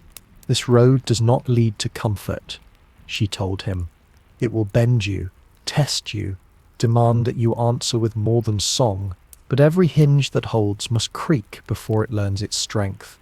He nodded, clutching the rush cross in one hand. The flame thread and clover pulsed quietly in his sleeve, anchors against the strangeness. Yet still unease pressed him. He asked softly, "What will I face?" Niamh's gaze flickered toward the horizon, where rivers coiled like silver serpents and hills folded upon themselves. "You will face what forgetting makes," she said. "The shapes that grow when memory is left untended. They are not gods, though they wear power. They are not mortals, though they hunger. They are absence given form." As she spoke, the path darkened, narrowing between banks of heather that rustled without wind. From the shadows rose figures, tall, faceless, their bodies woven of mist and shadow. They leaned toward him, whispering in voices like cracks in stone. The boy stiffened, his breath caught, for their words twisted into doubts. "Your song will fade," they murmured. "Men will not remember, the gods will not answer. Why bleed for a world that forget?" His knees trembled. The figures pressed closer, their whispers growing heavier, sinking into his chest like stones. He reached for the clover, feeling its steady pulse, but doubt still gnawed. His hand shook as he brought forth the rush cross, lifting it between himself and the shadows. At once they recoiled, hissing as though scorched, their faceless heads turning away. Niam's harp rang, one clear chord that sliced the whispers like light through fog. "These are the hollow ones," she said firmly. "Born of neglect, fed by disdain, they grow where offerings are scorned and stories silenced. They are not invincible, but they thrive on despair. You must not let their hunger match your breath." The boy steadied himself, pressing the cross to his chest. He whispered a prayer of thanks, not plea, not bargain, but gratitude as his grandmother had taught him. At once the shadows shuddered, shrinking into the heather, until the path widened again. The hum of the earth returned, faint but steady. They walked on. Time folded strangely here. Stars wheeled quickly, and rivers seemed to flow backward only to correct themselves. Once the boy glimpsed a procession of swans gliding overhead, their wings glowing silver. Niam lowered her head in reverence, murmuring, "Messengers of Brigid. They remind us that flight belongs to those who honor weight as well as wind." The boy's heart eased, the memory of the hollow ones fading, though not forgotten. He asked quietly, "Why do the gods not drive them away forever?" Niam's eyes softened. "Because forgetting is part of mortal's nature. Even the gods cannot cut it out without also cutting out choice. The hollow ones are warnings, not punishments. They remind mortals that memory must be chosen again and again, or else it unravels." Her words lingered as they reached another clearing, this one ringed by standing stones. Each stone glowed faintly, etched with spirals that shifted when he looked too long. In the center burned a small fire, though no wood fed it. The flame shimmered blue and green, its dance steady but strange. From the shadows stepped a figure cloaked in feathers, its face hidden beneath a mask carved from bone. The boy stiffened, sensing power far older than the fairies, something born in the first bargains of the world. The figure spoke, its voice deep and echoing, carrying the weight of countless winters. "Mortal child, bearer of paws, you walk into the heart of covenant. Do you understand what it costs?" The boy swallowed hard. "I think I do," he whispered. "Every vow takes something, but forgetting costs more." The figure tilted its masked head, studying him. Then it reached into the fire, drawing forth a coal that glowed without burning its hand. It held the coal out to him. "Take this. It will remind you when your voice falters. But know this, each time you call upon it, a part of you will be consumed, not destroyed, but offered. Do you still accept?" The boy hesitated only a breath before extending his hand. The coal settled into his palm, warm but not painful, and sank into his skin, leaving behind a faint mark that glowed red like ember. He gasped softly, feeling a new heat thrum through him, steady yet demanding. The figure inclined its head once, then stepped back into shadow, vanishing as though it had never been. The fire in the clearing dimmed, leaving only the standing stones glowing faintly. Niam watched him carefully. "Now you carry not only gifts, but burden. Each hinge you steady will ask for part of your strength. You must learn to give without emptying yourself entirely." Her voice was tender, yet edged with warning. The boy flexed his hand, staring at the faint ember mark glowing in his palm. He felt no regret, only resolve deepened. The road stretched onward, winding into mist, and he stepped forward, the echo of the hollow ones still at his back, the ember's warmth guiding him onward into trials yet unseen. The ember's warmth guided him onward, each step of the path glowing faintly beneath his feet as if fire itself had chosen to walk beside him. Mist folded and unfolded, revealing landscapes that were less places than states of being. A meadow that breathed as though each blade of grass were a lung. A stream that whispered the names of those who had drunk from it centuries before. A hollow tree that sighed like a mother mourning. The boy's heart swelled with the strangeness, both wonder and weariness clinging to him like dew. Niam walked a little behind, watching him carefully, as though gauging how the ember altered his breath. The harp at her side was silent, yet each step she took hummed faintly, as though the strings answered to the ground rather than her hand. She knew this path, and though she had walked it countless times, she felt it bend differently, now that a mortal bore both gifts and burdens meant for the sheath. At length they came to a rise where the mist thinned, revealing a wide expanse below. The valley stretched vast, dotted with lights, camps, settlements, fires of men who measured and divided. The boy's chest tightened. From this height he saw how far the stones spread, lines crossing the land like scars, each one cutting deeper into the body of memory. He felt the ember flare in his palm, hot with warning. "Do you see now?" Niam said, her voice grave. "This is why we linger in patience, why we weave pauses and reminders. The hunger is not small, nor contained. It grows, and if unchecked, it will unravel every hinge." The boy clenched his fist, trying to steady the ember's heat. "Then how do we stop it?" Her gaze lingered on him, both proud and sorrowful. "We may not stop it, but we may bend it, slow it, seed within it a remembering that cannot be erased." She touched his shoulder. "That is your task, not to end forgetting, but to make forgetting impossible to complete." The words settled heavy upon him. He looked again at the fires of men below, each one a spark of hunger, yet also a spark of life. Children sleeping, bread baking, laughter rising with smoke. He could not hate them, not wholly. They forgot, but they also created, they measured, but they also dreamed. He whispered, if only they knew both worlds lived in them. As if in answer, the path bent once more, carrying them into a grove where the air shimmered thick with enchantment. Here the fairies gathered in solemn assembly, their forms tall and radiant, cloaked in dew and moonlight.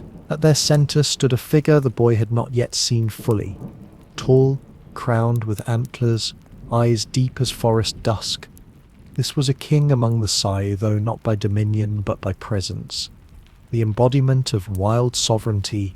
The antlered one spoke, his voice like the rustle of countless leaves. "Mortal child, hinge-bearer, you have taken coal and flame, clover and cross, but to steady the covenant, you must also bear wound. No hinge is forged without strain, no balance held without sacrifice. Do you consent to bear what others will not?" The boy trembled. His heart knew the answer, but his body recoiled. Niam stepped closer, her eyes fierce yet tender. "Do not answer quickly," she urged. "A vow spoken too fast binds shallowly. Breathe, weigh, then choose." He breathed long and slow, letting the ember's warmth mingle with the clover's pulse. He remembered the well water tasting strange, the bees circling short, the ash tree groaning in the wind. He remembered his grandmother's hand pressing the rush cross into his palm, her eyes steady as the roots of age. He remembered the fairies shimmering in numbers waiting for him to speak, and he remembered the men, tired and proud, their hunger born not only of greed, but of need. Finally he lifted his head. "If bearing wound keeps the hinge from breaking, then I consent." The antlered one inclined his head, neither approving nor condemning, but acknowledging. He raised his hand, and from the air itself came a blade, not of iron, but of light woven sharp, a weapon that was also an instrument. He pressed its edge against the boy's palm. The ember flared, the clover pulsed, and pain shot through him clean and searing. He gasped. but did not pull away. When the blade withdrew, a mark remained, not of blood, but of brightness, a scar that glowed faintly like a rune. The king's voice rolled deep. Now you bear covenant in flesh.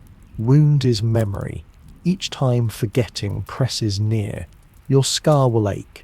It will remind you, and you will remind others. This is the price of hinge bearing. The boy swayed, dizzy, yet beneath the pain was clarity. The world had pressed itself into him, leaving sign not only of burden but of belonging. He touched the mark and felt the hum of soil, the sigh of wind, the weight of roots. He was no longer only listener, he was vessel. Anne steadied him, her hands gentle on his shoulders. "You chose truly," she said, though sorrow edged her smile. "But every choice opens a road. You will find some who listen, others who strike. This wound will call both." The grove shimmered, the fairies' hum rising, weaving around him like a cloak.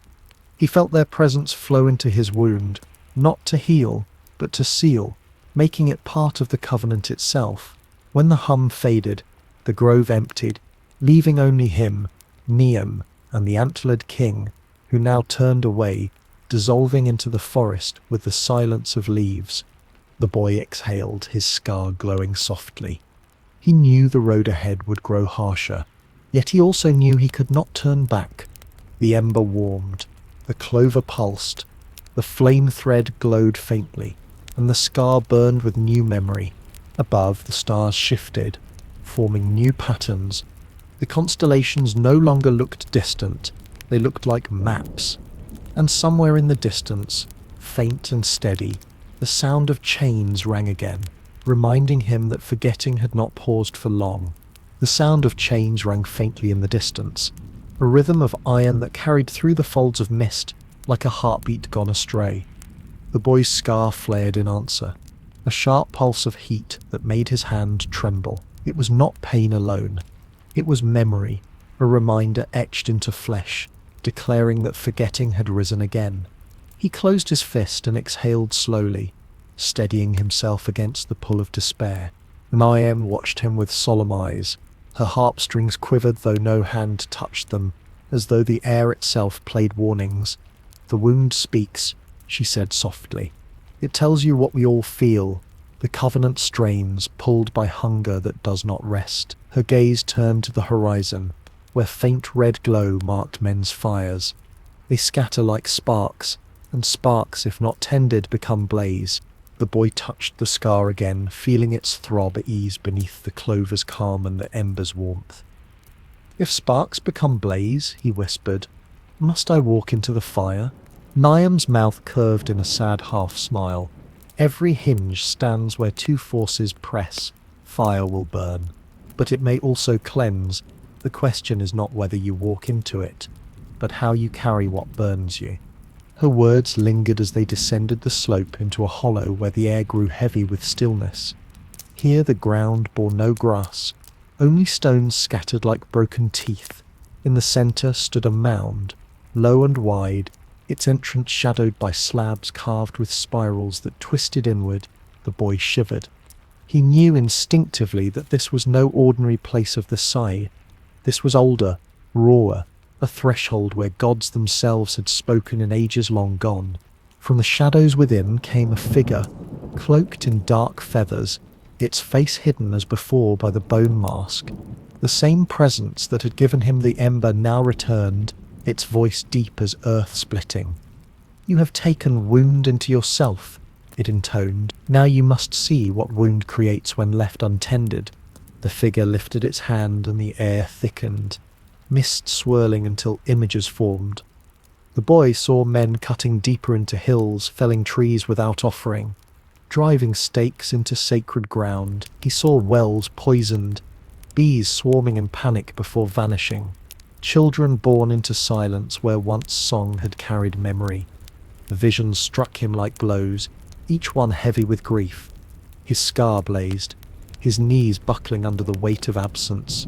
Niam steadied him, her grip firm. "Look," she urged, though sorrow shone in her eyes. "Do not turn away.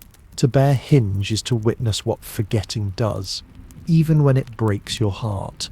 Through blurred vision he saw more. Fairies retreating deeper into earth, their light dimming, their laughter hushed. The Tuatha standing at the edges of storms, their eyes weary, their hands restrained. He saw Dagda's cauldron steaming with fewer gifts, Brigid's flame flickering, Manan's cloak tattered by winds of neglect. Gods did not die, but they withered when unremembered, their glory folded inward like flowers starved of sun. The vision ended as suddenly as it began. The boy fell to his knees, gasping, tears burning his face. The feathered figure stepped back, its voice still resonant. This is the cost of silence. Will you still sing, knowing song cannot halt every hand? He raised his head, eyes raw but resolute. Yes, he whispered.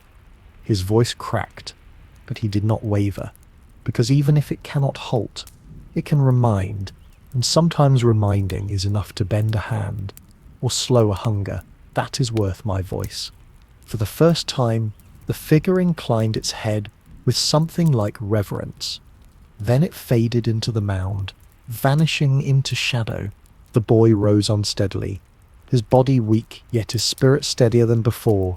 His scar glowed faint but constant, a rhythm in time with the heartbeat of the earth itself. Niam brushed a hand across his brow. You chose again, and each choice roots you deeper, but roots, too, may be torn. You must prepare not only to sing, but to withstand storms that seek to silence you. They left the hollow, and as they walked, the land shifted subtly.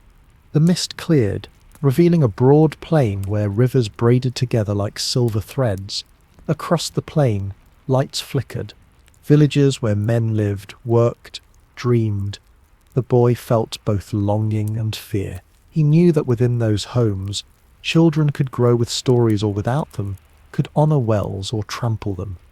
The hinge rested not only in his hands, but in theirs as well. At the river's edge, they paused. The water moved swiftly, dark with depth. Niam's harp shimmered, and she plucked a single note. The river stilled, then parted, revealing a path of stones across its breadth. She looked at him. Beyond lies trial greater than visions. There you will not only witness forgetting, you will confront it. His heart quickened, but he nodded. Then I will cross. He stepped onto the first stone, its surface slick yet steady. The water surged on either side, whispering in tongues he half understood. He moved carefully, each step testing his balance, each step echoing his vow. Niamh followed, her harp gleaming faintly, her presence anchoring him. Halfway across, the river rose suddenly, a wall of water twisting into form. From it emerged figures of foam and current, their faces shifting between human and monstrous, their voices a chorus of doubt. Your song is too small, they cried. Your scar is weakness. Forgetting is tide, endless, eternal. You cannot stand against it. The boy froze, his breath shallow, his scar blazed, his ember mark burned, his clover pulsed frantically. He felt the weight of their words pressing against him like the water itself. Then Niam's harp rang, one pure note. She looked at him, her eyes fierce. Speak, she urged, not to drown them, but to remind yourself. He closed his eyes, steadying his breath. Then he spoke, not loudly but clearly, his voice carrying across the roar. For every tide, there is shore. For every forgetting, there is memory. I am not alone. The gods remember. The fairies remember. I will remember. The river shapes shuddered, their voices faltering. The water surged, then collapsed back into current, flowing swift but no longer hostile. The path of stones held firm, carrying him to the far bank.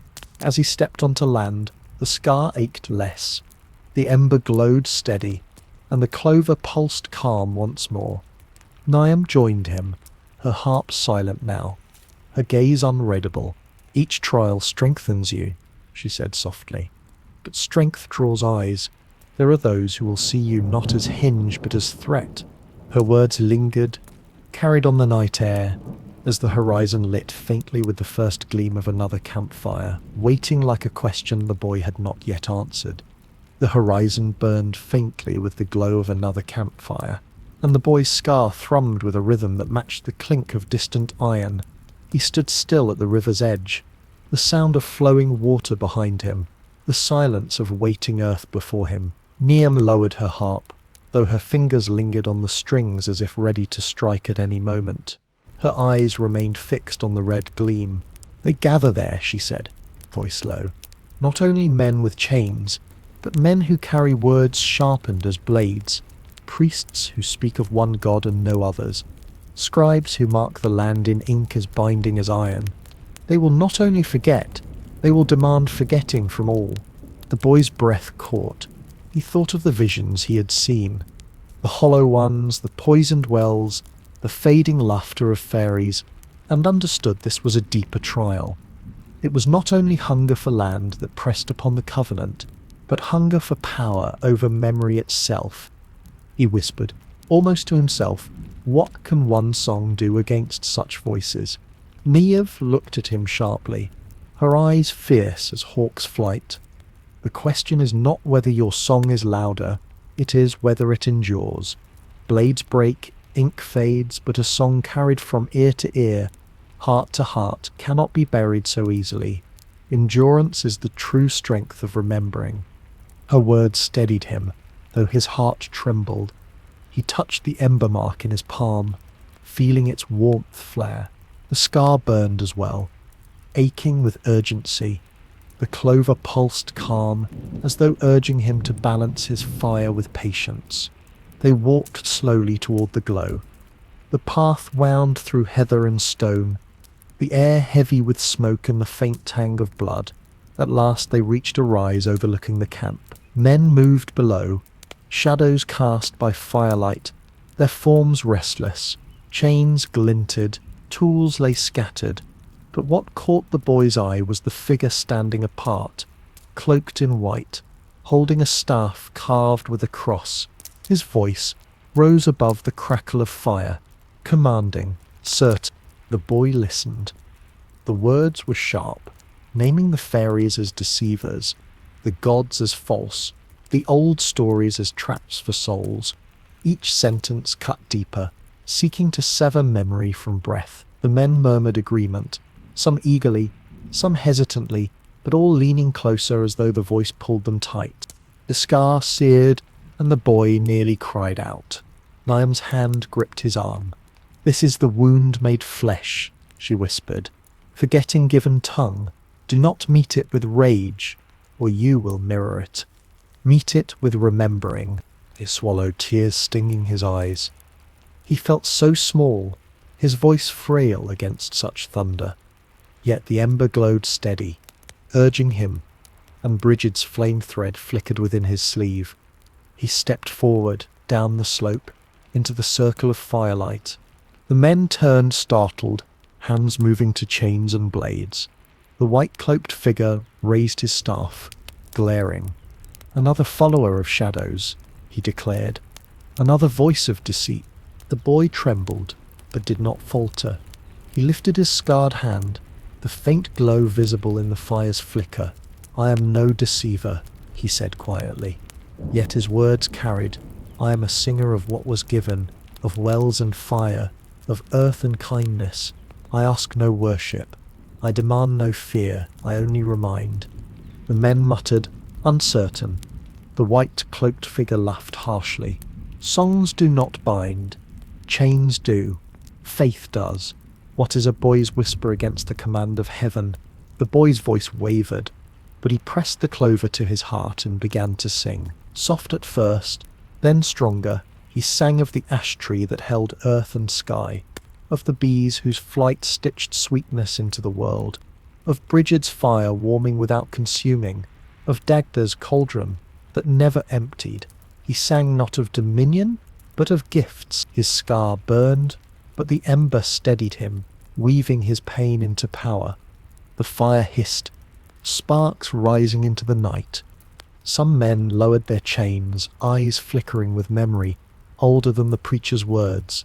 One whispered of his grandmother's stories, another of offerings left in secret at a well. The priest shouted louder, his staff raised, but his voice cracked against the song, brittle where the boy's notes were supple.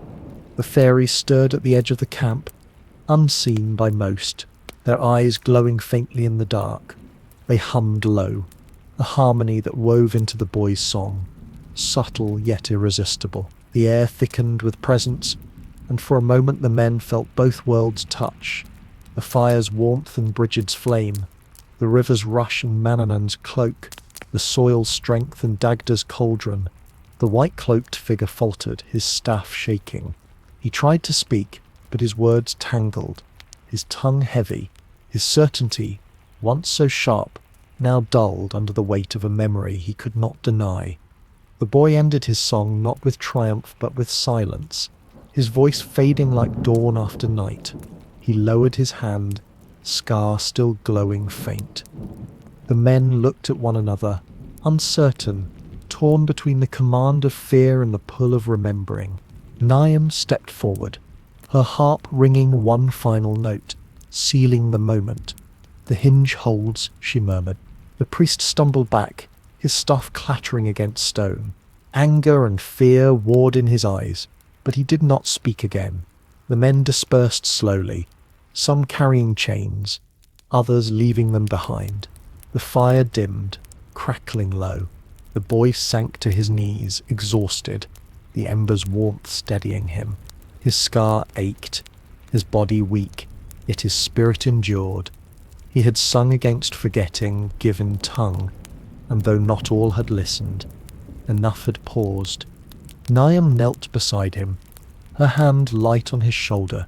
"You will find voices like his again," she said softly. "But tonight you learned that song can bend thunder. Remember this, when storms rise louder still." The boy lifted his eyes to the sky, where stars shimmered faintly through smoke. They looked nearer than before, as though leaning down to watch. And far off, beyond the reach of sight, another chain rattled, another campfire burned, waiting. Another campfire burned in the unseen distance, its glow faint against the horizon, and the boy's scar ached again, though softer this time, as if warning rather than demanding. He sat by the dying embers of the fire he had just faced. The night hushed, except for the restless breath of the men drifting uneasily into silence. Niamh's harp rested across her lap, her eyes fixed on him with quiet study. "You sang, and some listened," she said at last. "That is more than most can claim. Yet song is not shield enough for every storm." The boy raised his head, his face pale with fatigue. "Then what more can I give? My scar burns, my voice falters, and still the chains move." His hand closed over the clover and the ember mark, as though holding them close might keep him from unravelling. Niamh tilted her head, her expression unreadable. Sometimes more is not asked, sometimes less. The hinge does not carry the weight of the door. It simply allows movement. You are not called to silence every chain. You are called to turn where others cannot. Her words calmed him, though he did not fully grasp them. The ground beneath him hummed faintly, and he leaned back against the earth, feeling its steady breath. Above, the stars swirled, constellations shifting as though painting new stories for those who would dare to look. When dawn came, it arrived quietly, spreading pale light across the camp. The men woke restless, their chains heavy in their hands. Some avoided his gaze, ashamed or fearful, while others stared as though measuring him, uncertain whether he was threat or blessing. The white-cloaked preacher had vanished in the night, leaving only his staff lying broken on the ground. The boy picked it up, and as he did, the wood crumbled to ash, falling through his fingers. The scar seared again, and he understood. Words spoken in anger, sharpened into weapons, could not endure when faced with remembering carried in truth. Yet he also knew other voices would rise, louder and more cunning, and his path would not grow easier. Naive led him away from the camp, back into the folds of mist where the Sai wove their secret roads. The air thickened with enchantment, soft but insistent, as though the fairies themselves pressed close to listen. Some shimmered at the edges of sight, eyes bright, their expressions curious. They whispered among themselves, voices like wind through reeds. He caught fragments, mortal hinge, scar of covenant, song of flame, and felt their weight both as burden and as blessing. At length they reached a glade where the grass shimmered with dew, though no rain had fallen. In its centre lay a pool, still as glass, its surface reflecting not only the sky above, but scenes that unfolded like dreams. The boy knelt beside it, peering into the water. He saw faces, his grandmother, her eyes filled with pride, men with chains, their brows furrowed in hunger, fairies laughing beneath moonlight, gods watching, silent and solemn. Niam touched the water with her harp's bow. Ripples spread, and the images changed. Now he saw himself, older, his scar bright, his shoulders bowed with weariness, yet his eyes steady. Around him stood children, listening with wide eyes, their hands full of clover and bread. He saw them repeating his words, carrying the song onward. The sight struck him deep, a reminder that remembering was not his alone to bear, but a seed to be sown. The pool stilled again, and the image faded. He looked at Niam, his voice hushed. "Is that the path ahead?" Her expression softened. "One of many.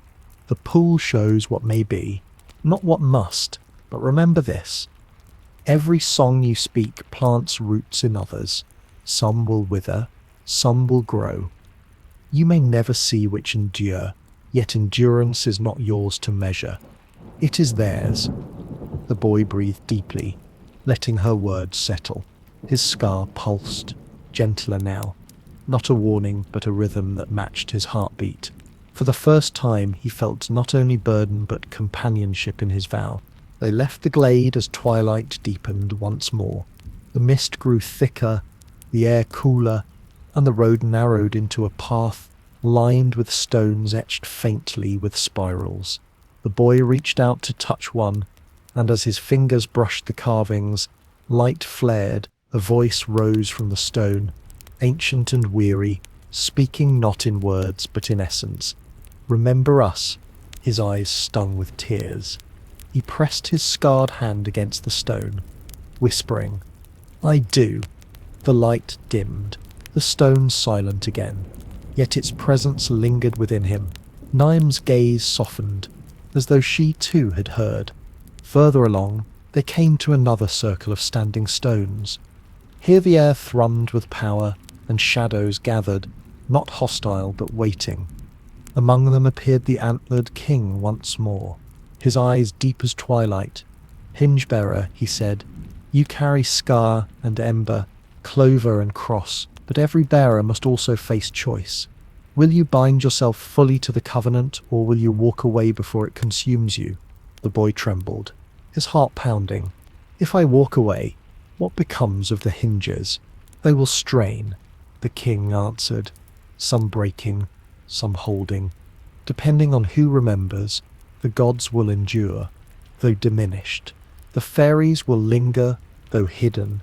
Men will forget, and forgetting will shape the world. His voice deepened. "But if you bind yourself fully, you will never again walk free of the covenant.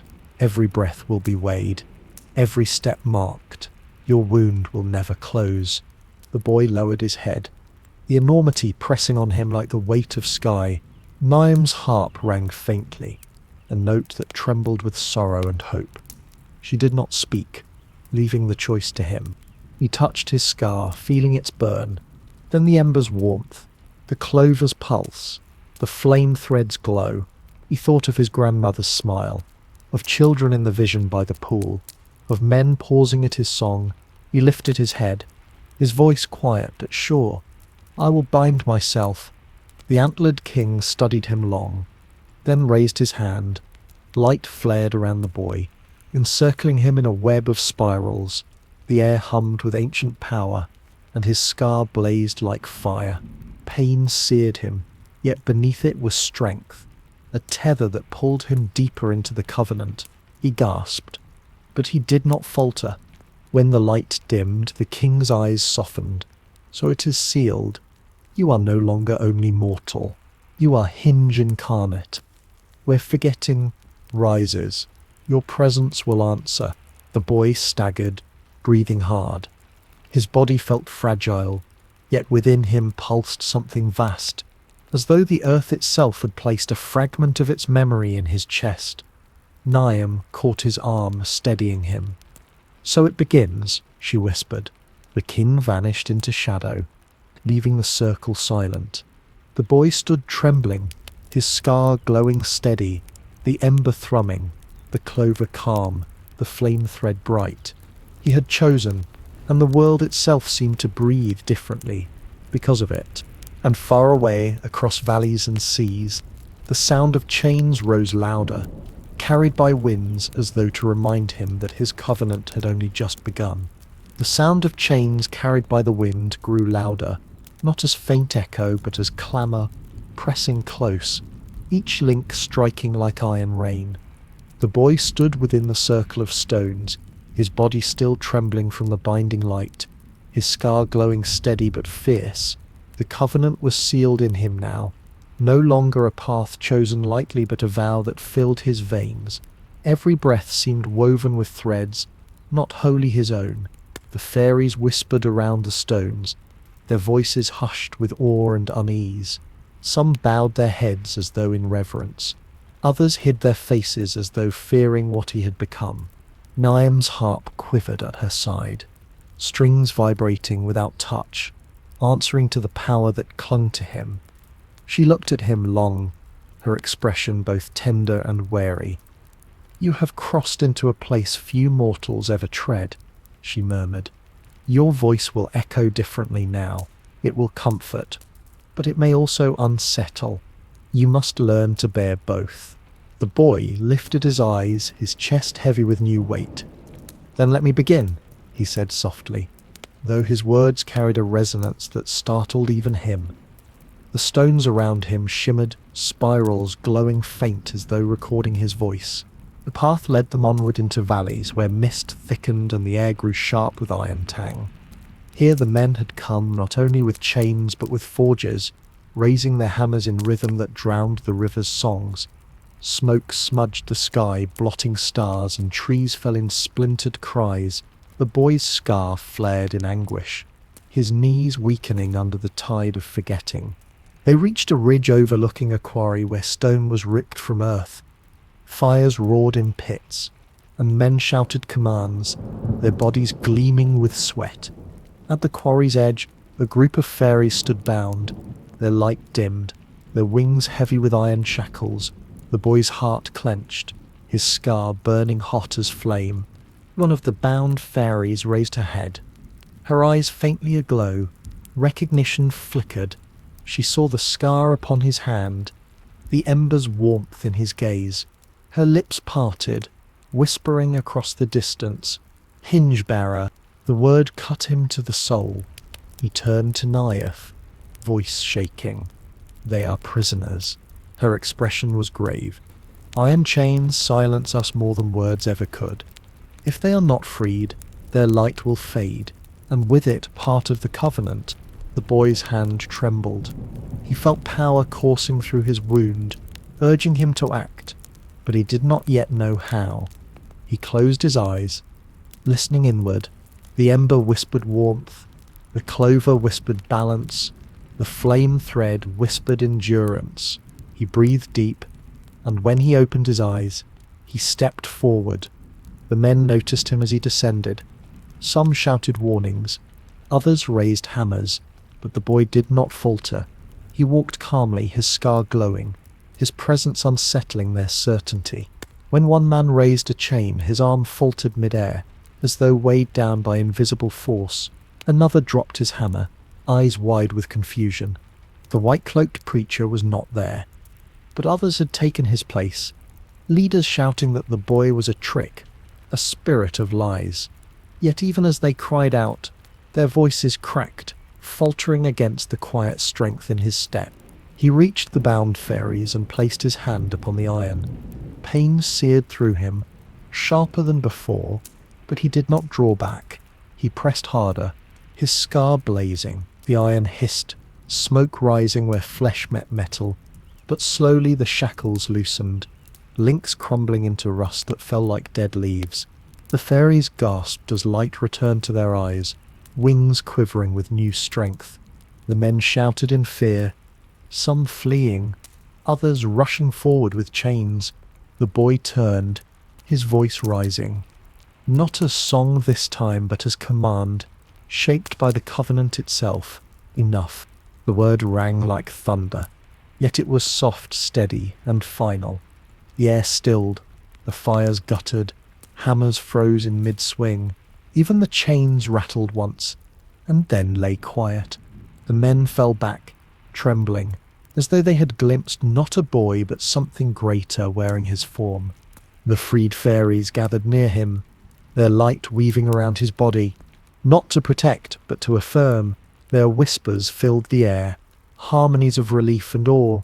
Naya descended the slope, her harp silent, her eyes shining. "You have wielded the covenant," she said, voice trembling, "not only in song but in command.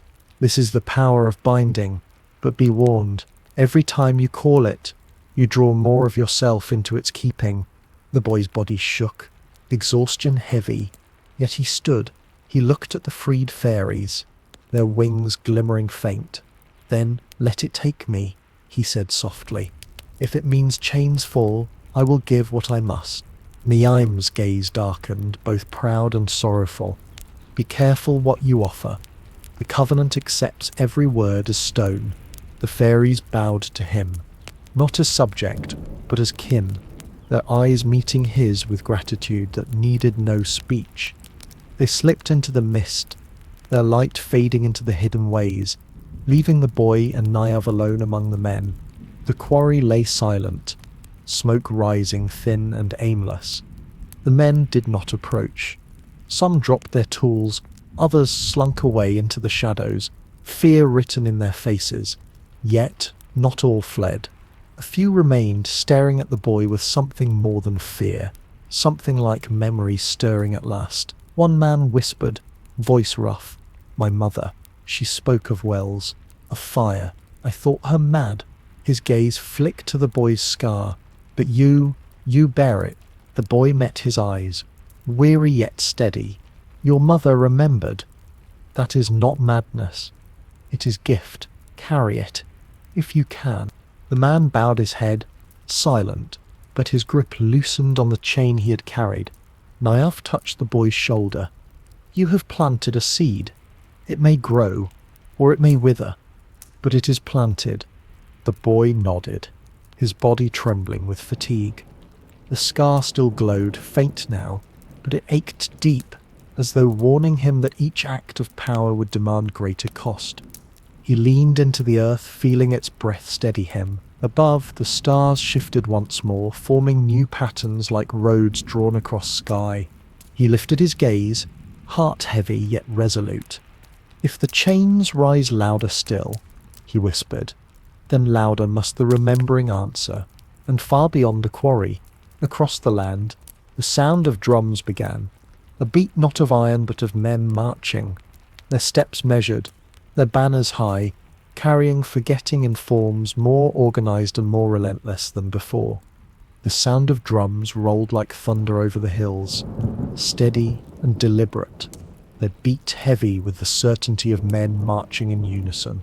It was no longer the scattered clamour of chains nor the isolated roar of forgers. This was order sharpened into weapon, forgetting shaped into discipline. The boy felt the tremor in the earth beneath his feet, each strike of the drum echoing inside his chest until it tangled with the pulse of his scar.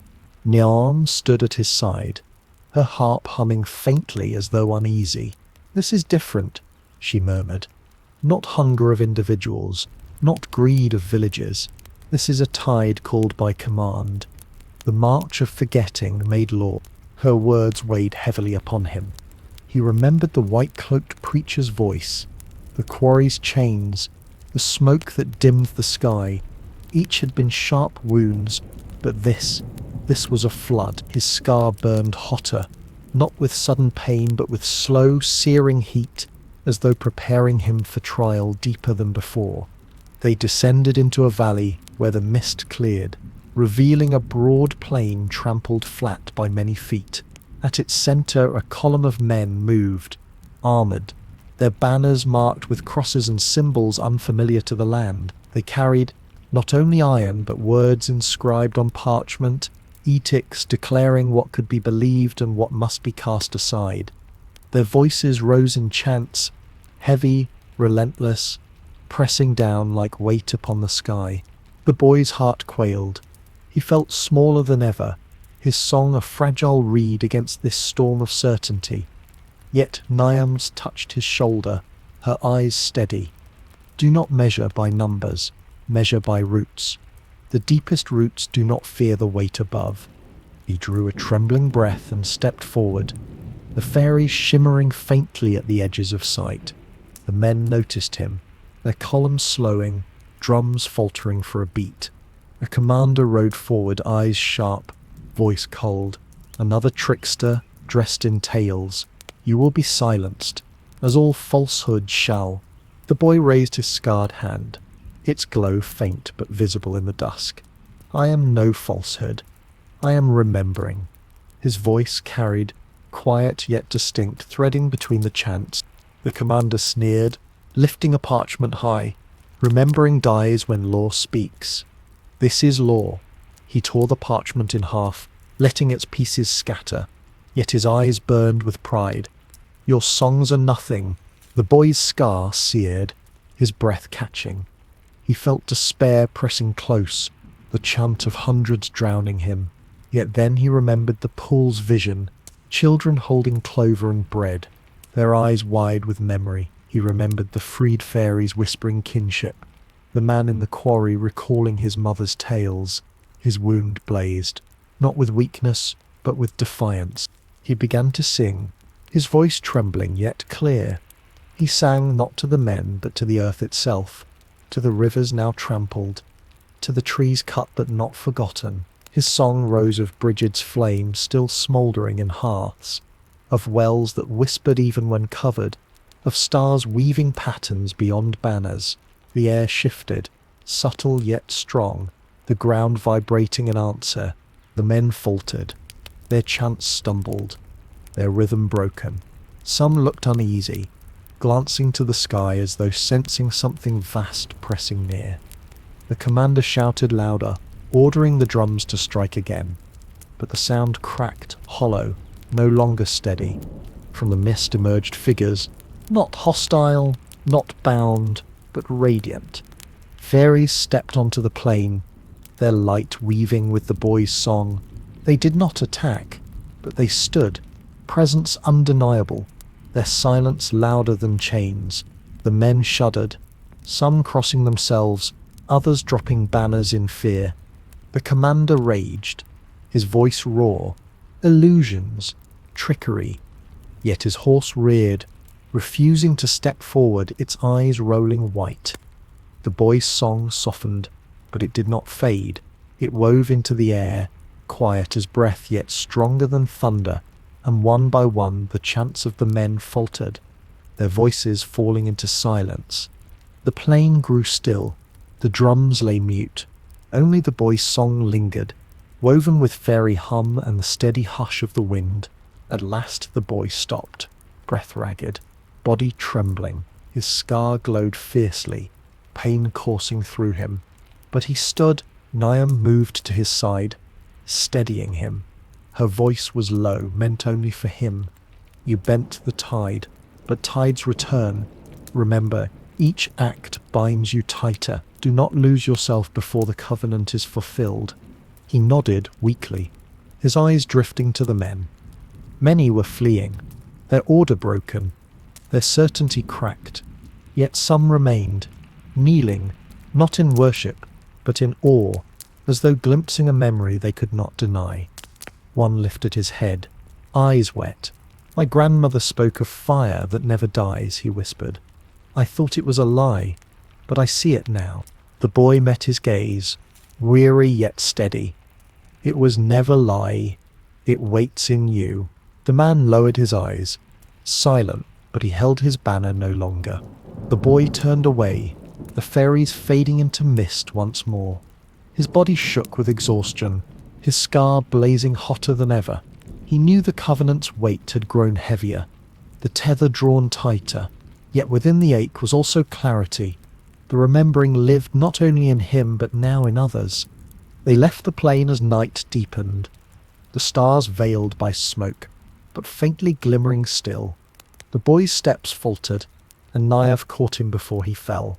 She laid him gently upon the grass, her harp humming low like lullaby. His eyes closed, but his scar pulsed steady and bright, refusing sleep. And in the darkness beyond the hills, fires flared anew, larger, brighter, not of hearths but of armies gathering. Forgetting had not yielded, it had only retreated, preparing to strike again with fury greater than before. The boy lay upon the grass, his scar pulsing bright as though the earth itself kept him from drifting into oblivion. Above him the stars wavered, dim behind veils of smoke, but he felt their watchful weight, silent witnesses to his vow. Nyah sat nearby, harp across her knees, her fingers stroking one low string again and again, the note rising like a thread of comfort in the night. Her gaze did not leave him, though in her eyes was a sorrow deeper than words. At length he stirred, groaning softly. The ember warmed in his palm, coaxing him back to waking. His breath came heavy, but his eyes opened, and the scar glowed steady once more. "The drums," he whispered, half dream. "They are gone," Nyah answered gently, "but their fires burn still, gathering strength. Forgetting does not sleep. It only waits." He pushed himself upright, though his body trembled with fatigue. "Then we cannot wait either." His voice carried determination that startled even him, for beneath the exhaustion was a steadiness he had not felt before. The Covenant was no longer a burden alone. It was a spine within him. The mist shifted, and from it emerged the antlered king, his presence vast yet silent, his eyes deep as midnight forest. He studied the boy for a long moment before speaking. "You have bent the tide twice, hinge-bearer, but tides swell higher each time. Soon they will not only seek to silence you, they will seek to erase you. Are you prepared to be erased and still endure?" The boy's throat tightened. He looked at his scar, at the ember, at the clover pressed close to his chest. "If erasure is the cost of remembering, then I will endure it." The king inclined his head, grave and slow.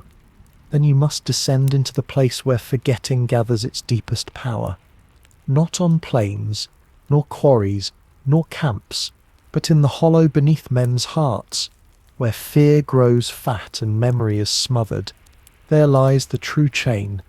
Nyah's harp hummed low, uneasy. "You speak of the hollow halls," she whispered, her tone edged with dread.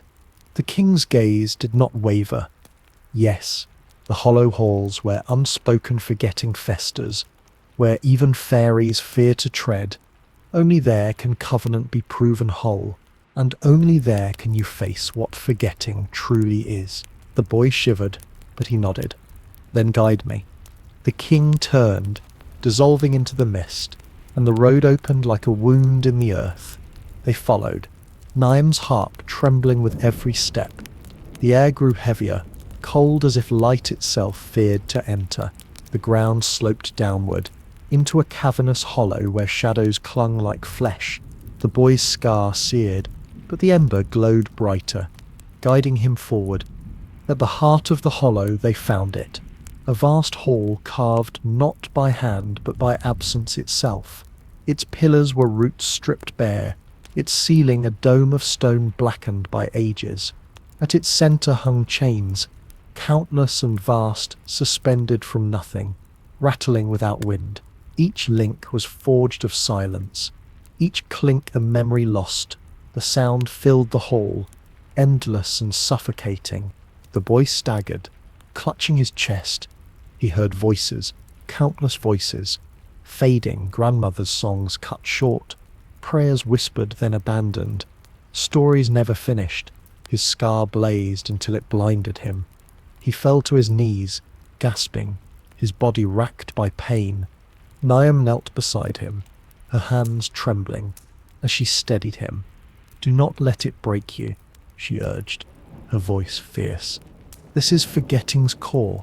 If you give in, all we are will unravel."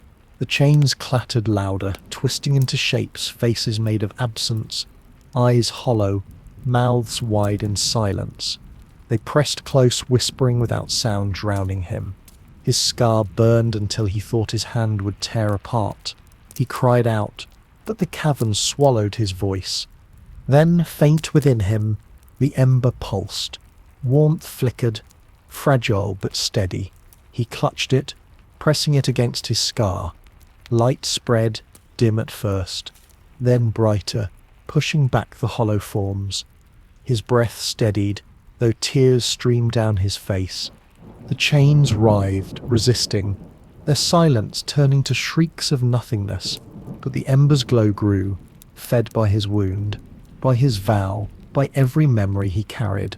He thought of his grandmother's hand pressing the rush cross into his palm, of the man in the quarry whispering of his mother's tales, of the children in the pool's vision, their eyes bright with remembering.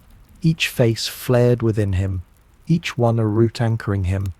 He rose slowly, his scar blazing like a brand, the ember burning like a star. He lifted his hand, and the chains quivered, their silence faltering. He spoke not loudly, but steadily. "You cannot erase what is woven into breath. You cannot silence what roots itself in love. I carry you, and I will not let go."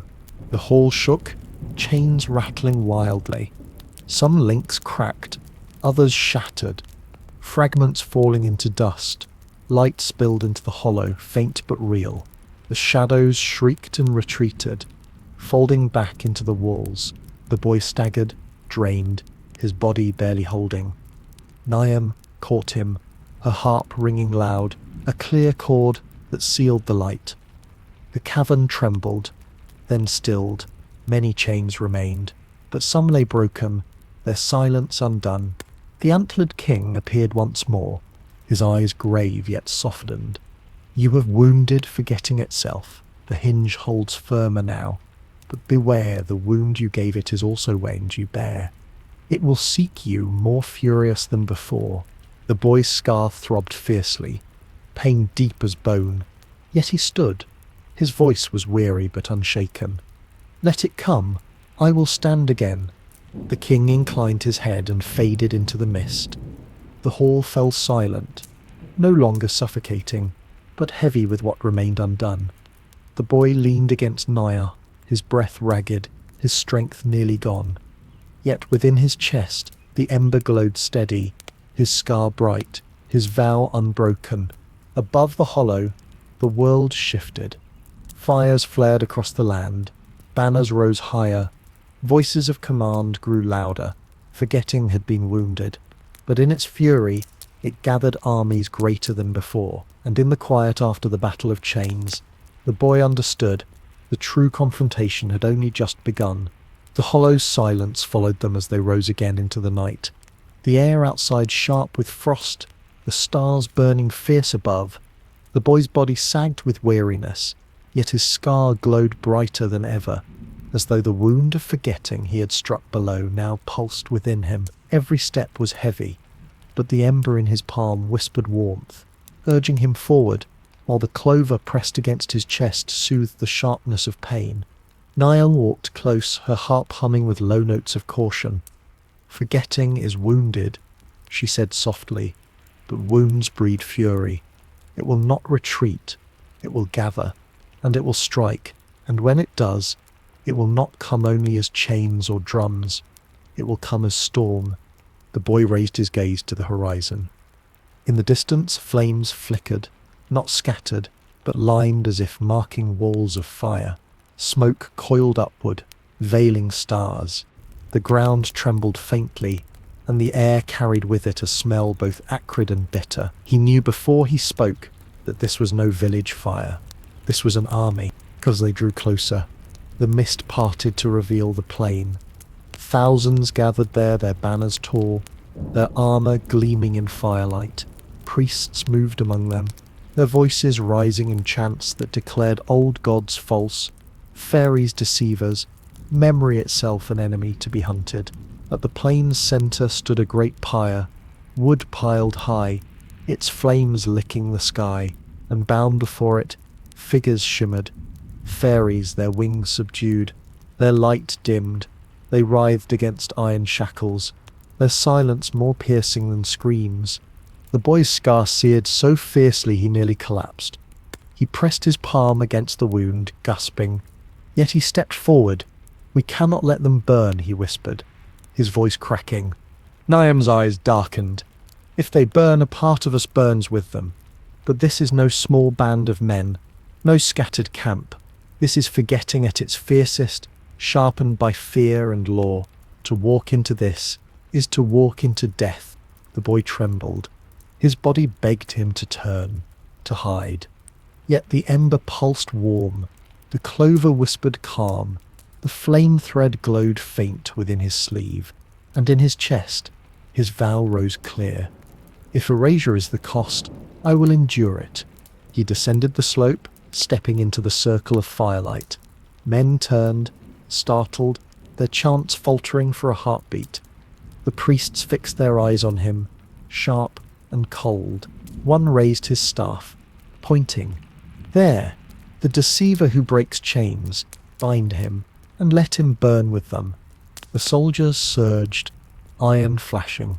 The boy raised his hand, scar blazing, and the air itself seemed to tremble. His voice rose, not loud, but resonant, threading through the chaos. "You seek to burn what cannot be destroyed. You seek to silence what roots itself in love. Fire cannot erase us.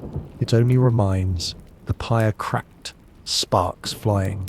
The fairies bound before it lifted their heads, faint light glimmering in their eyes. His scar throbbed, and though pain nearly broke him, he sang. His voice wove through the smoke, a song of rivers that remember their source, of stars that outlast banners, of flame that warms without consuming. The fairies joined him, their hum rising weak but clear, weaving strength from his song. The priests shouted, their chants louder, the soldiers pressing forward. Iron clashed, chains rattled. But as the boy sang, the fire at the pyre wavered. Its flames bent, not consuming, but bowing, as though listening. Sparks flew upward, swirling into patterns, spirals, wells, cauldrons, flames that shimmered in the smoke. Men faltered, their weapons shaking, their eyes wide with awe and fear. The boy pressed his scarred hand against the iron shackles binding the fairies. The searing pain made him cry out, but the links cracked, rusting into dust. One by one the fairies broke free, their wings flaring, their light surging back. They rose above the pyre, weaving their glow with his song, until the entire plain shimmered with radiance. The soldiers staggered, some fleeing, others falling to their knees. The priests raged, their voices cracking, their staffs raised. Yet when they tried to speak, their words tangled, their tongues heavy. The fire itself hissed and died, leaving only embers glowing like memory too deep to extinguish. The boy collapsed to his knees, his strength gone, his scar blazing like open flame. Niam rushed to him, her harp ringing with sharp notes that scattered the last echoes of hostile chants. She held him close, her face pale with fear. "You cannot keep giving like this," she whispered fiercely. "You are pouring yourself into the covenant until nothing remains." He gasped, barely able to answer. "If it means they live, if it means remembering endures, then let it take me." Niam's eyes filled with sorrow. She pressed her forehead to his, her harp humming low, like a morning song. "You are more stubborn than the roots themselves. But remember, even roots break if pressed too far. Above them, The freed fairies circled, their light weaving into a canopy of stars. The men who remained stared upward, awestruck, their weapons fallen. Some whispered prayers, not to the new law, but to the old memories stirring again. The plain lay hushed, the fire dead, the night thick with breath of both worlds. The boy's body shook, every vein burning, yet his scar glowed steady. He felt as though he were no longer only himself, but vessel of something vast, a thread of the hinge drawn tight. He closed his eyes, leaning into Niam's arms, whispering, "If fury rises greater still, I will stand again." And far across the land, in halls of kings and cloisters of priests, word spread of the boy with the scar who broke chains and silenced fires, forgetting, wounded and enraged, gathered itself in one final storm, preparing to fall not only upon him, but upon the covenant itself. The true cost was drawing near, and even the fairies, bright in their freedom, trembled at what shadow loomed on the horizon. The hush that lingered on the plain after the pyre's quenching felt like a breath held too long. Smoke drifted low, curling among the feet of men who no longer marched, no longer shouted. Some stared at the boy as if he were apparition. Others lowered their heads as if ashamed. Above, the freed fairies shimmered, their wings weaving patterns of light across the dark sky, but even they seemed subdued, wary of what loomed ahead. Niam kept her arm around him, her harp pressed to her side. The boy's scar glowed steady, but his face was pale, each breath shallow. He leaned against her, exhaustion seeping into every bone. Yet even in his weakness, his gaze did not falter. He looked at the men, at the priests who had dropped their staffs, at the embers glowing faint in the pyre. "This is not ending," he whispered, his voice raw. "This is only pause." She nodded, her eyes grave. "Forgetting retreats, but it does not vanish. Already it gathers elsewhere. The storm yet comes." He closed his eyes briefly, listening inward. The ember still pulsed warm, the clover calm, the flame thread faint but present. His scar ached, sharp and deep. Yet it was also steady like heartbeat, like drum. Not the drum of iron, but the drum of earth itself, older, unbroken. He drew strength from it, though it burned. When dawn broke, pale and grey, the men who remained dispersed in silence. Some dropped their armour, some carried it heavily as though burdened by new doubt. The priests left with bowed heads, their voices muted, their staffs powerless. The fairies descended once more, surrounding the boy in soft glow. One bowed, her wings trembling. "You have brought us breath," she whispered. "For that, we remember you." He met her gaze, weary but resolute. "Then do not only remember me. Remember yourselves. Remember the covenant. Carry it where I cannot." She bowed deeper, then faded into mist, her light swallowed by dawn. Nerf guided him away from the plain, back into hills where stones rose like old teeth from the earth. The path wound upward, each step harder than the last.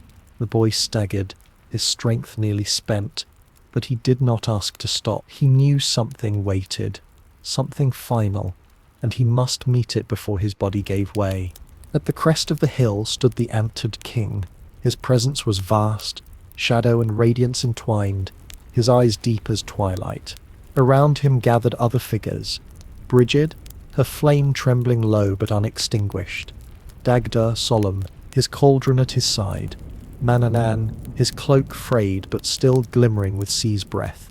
The Tuatha De Danann had come, not in hidden whispers but in solemn assembly.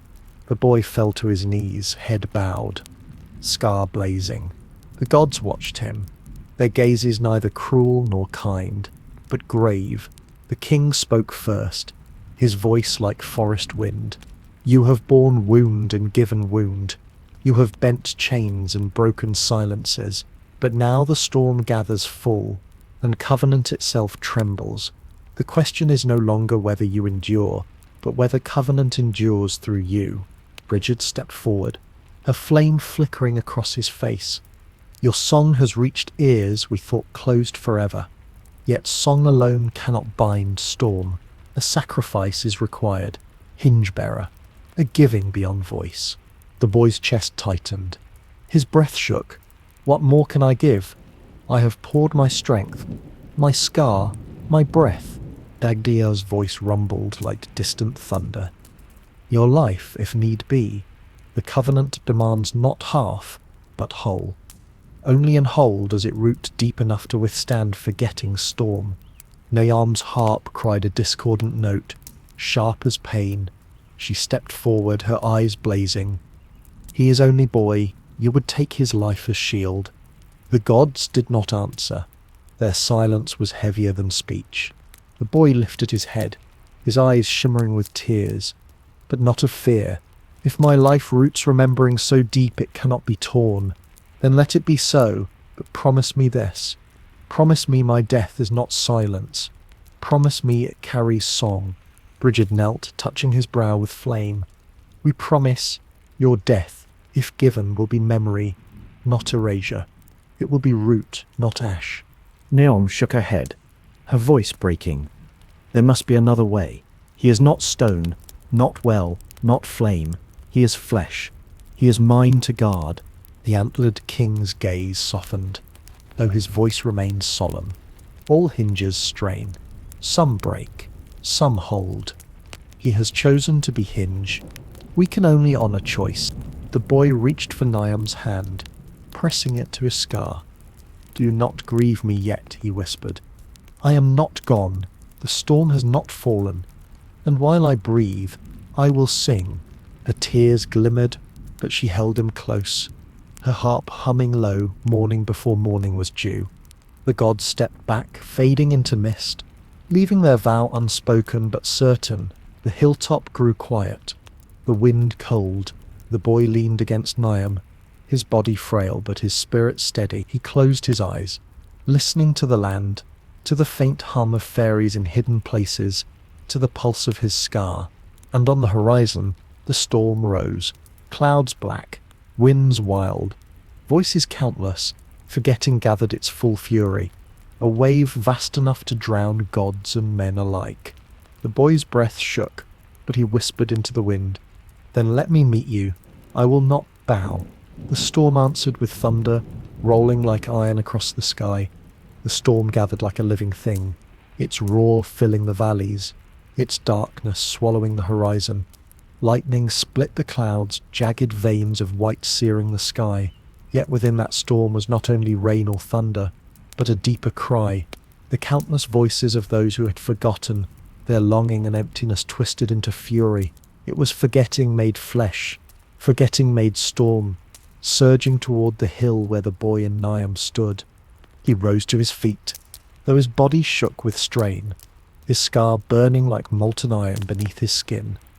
The ember in his palm flickered, the clover pressed to his chest trembled, the flame thread along his arm pulsed faintly. All three bound themselves to him, but their strength was stretched thin, as if they too feared the immensity of what approached.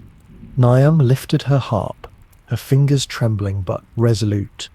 We cannot withstand this alone, she said, her voice nearly swallowed by the wind. And then, as if in answer, shapes emerged through the mist. The fairies came, their wings glimmering, their lights wavering but steady. They gathered in circles, their voices weaving songs like nets cast against the storm. Behind them, shadows moved heavier, taller, the Tuatha Danann, cloaked in radiance dimmed but enduring. The antlered king stood foremost, his gaze unyielding, Brigid's flame flaring high at his side, Dagda's cauldron glowing with quiet promise. Manann's cloak unfurled like storm itself bent to gentler tide. The gods and fairies formed a ring about the boy, not to shield him, but to stand with him. The storm surged closer, its front a wall of shrieking wind and shadow, its core a void hungering to consume. The boy stepped forward, each pace agonizing, and raised his scarred hand. The mark blazed, brighter than lightning, and with it rose his voice. He sang, not with power, but with surrender, not with command, but with offering. His song carried the weight of rivers that do not cease, stones that outlast kingdoms, the warmth of hearths that outlive battles. He sang of memory as root, as thread, as flame, as wellspring, and his scar poured its light into the storm. The storm struck, its force like the breaking of worlds. Wind howled, rain lashed, voices screamed. The ring of gods and fairies held fast, their light bending but not breaking.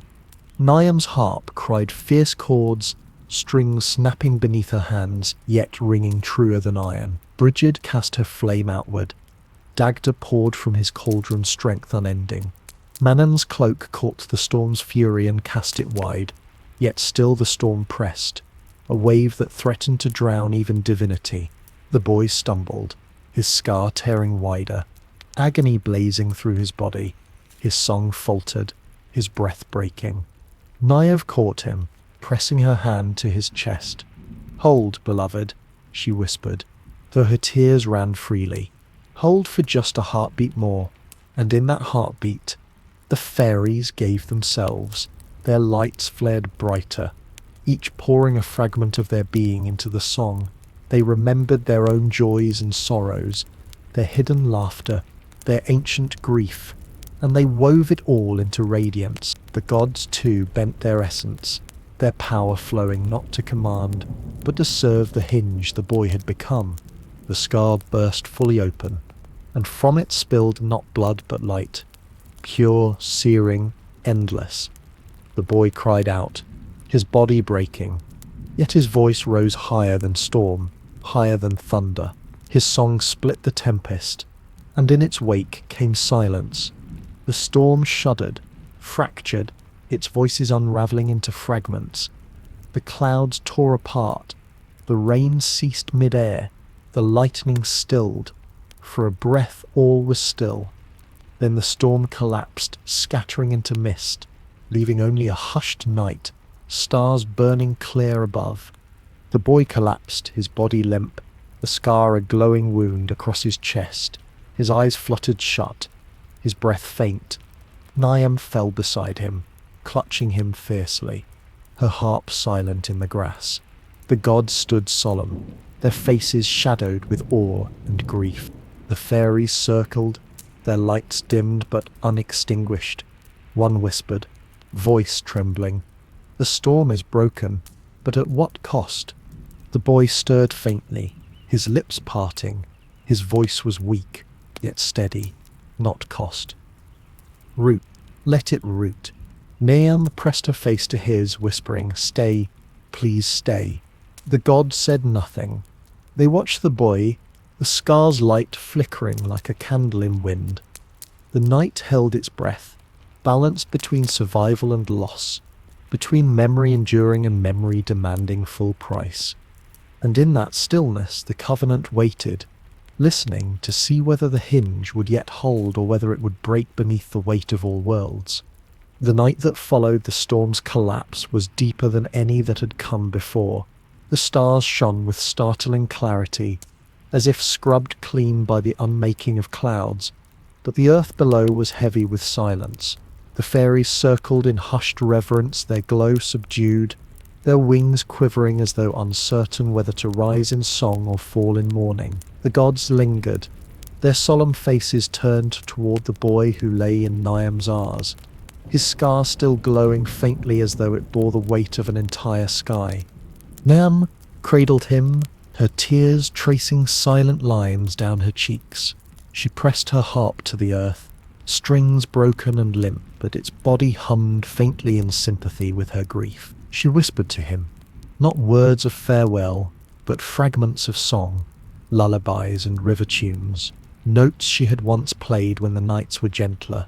Her voice trembled, yet it wrapped around him like a cloak, refusing to let him slip away into the abyss. The gods stood back, yet their presence pressed heavy. The antlered king watched with eyes that seemed carved from shadow and flame. Brigid's flame hovered low, her hands trembling, her own radiance dimmed by sorrow. Dagda held his cauldron close, its depths stirring faintly, but he did not offer it. Manan's cloak hung slack, as though the sea itself grieved. They waited, not as lords but as witnesses, knowing something greater than their decree was at hand. The boy stirred, a faint breath escaping him. His lips moved, and though no sound came at first, Naiv bent close, catching the whisper. "Not silence," he murmured, his voice thin as wind through grass. "Promise me, not silence." Her tears fell onto his brow, mingling with the glow of his scar. "Not silence, beloved," she whispered fiercely. "I will be your voice if yours fails. I will be your song if yours fades." Not silent. Her words trembled into the night, and the fairies caught them. One by one they lifted their voices, soft hums at first, then weaving into a fragile melody. It was not the triumphant chorus that once lit forests, nor the fierce cry that had broken chains. It was gentler, a song of endurance, of holding memory through pain. Their wings shimmered faintly, not bright but steadfast, as though vowing to guard what had been won. The boy's scar pulsed once more, brighter, and his eyes fluttered open. His gaze was dim, but it carried clarity. He looked not at Naiv, nor the gods, nor the circling fairies, but upward to the vast starfield.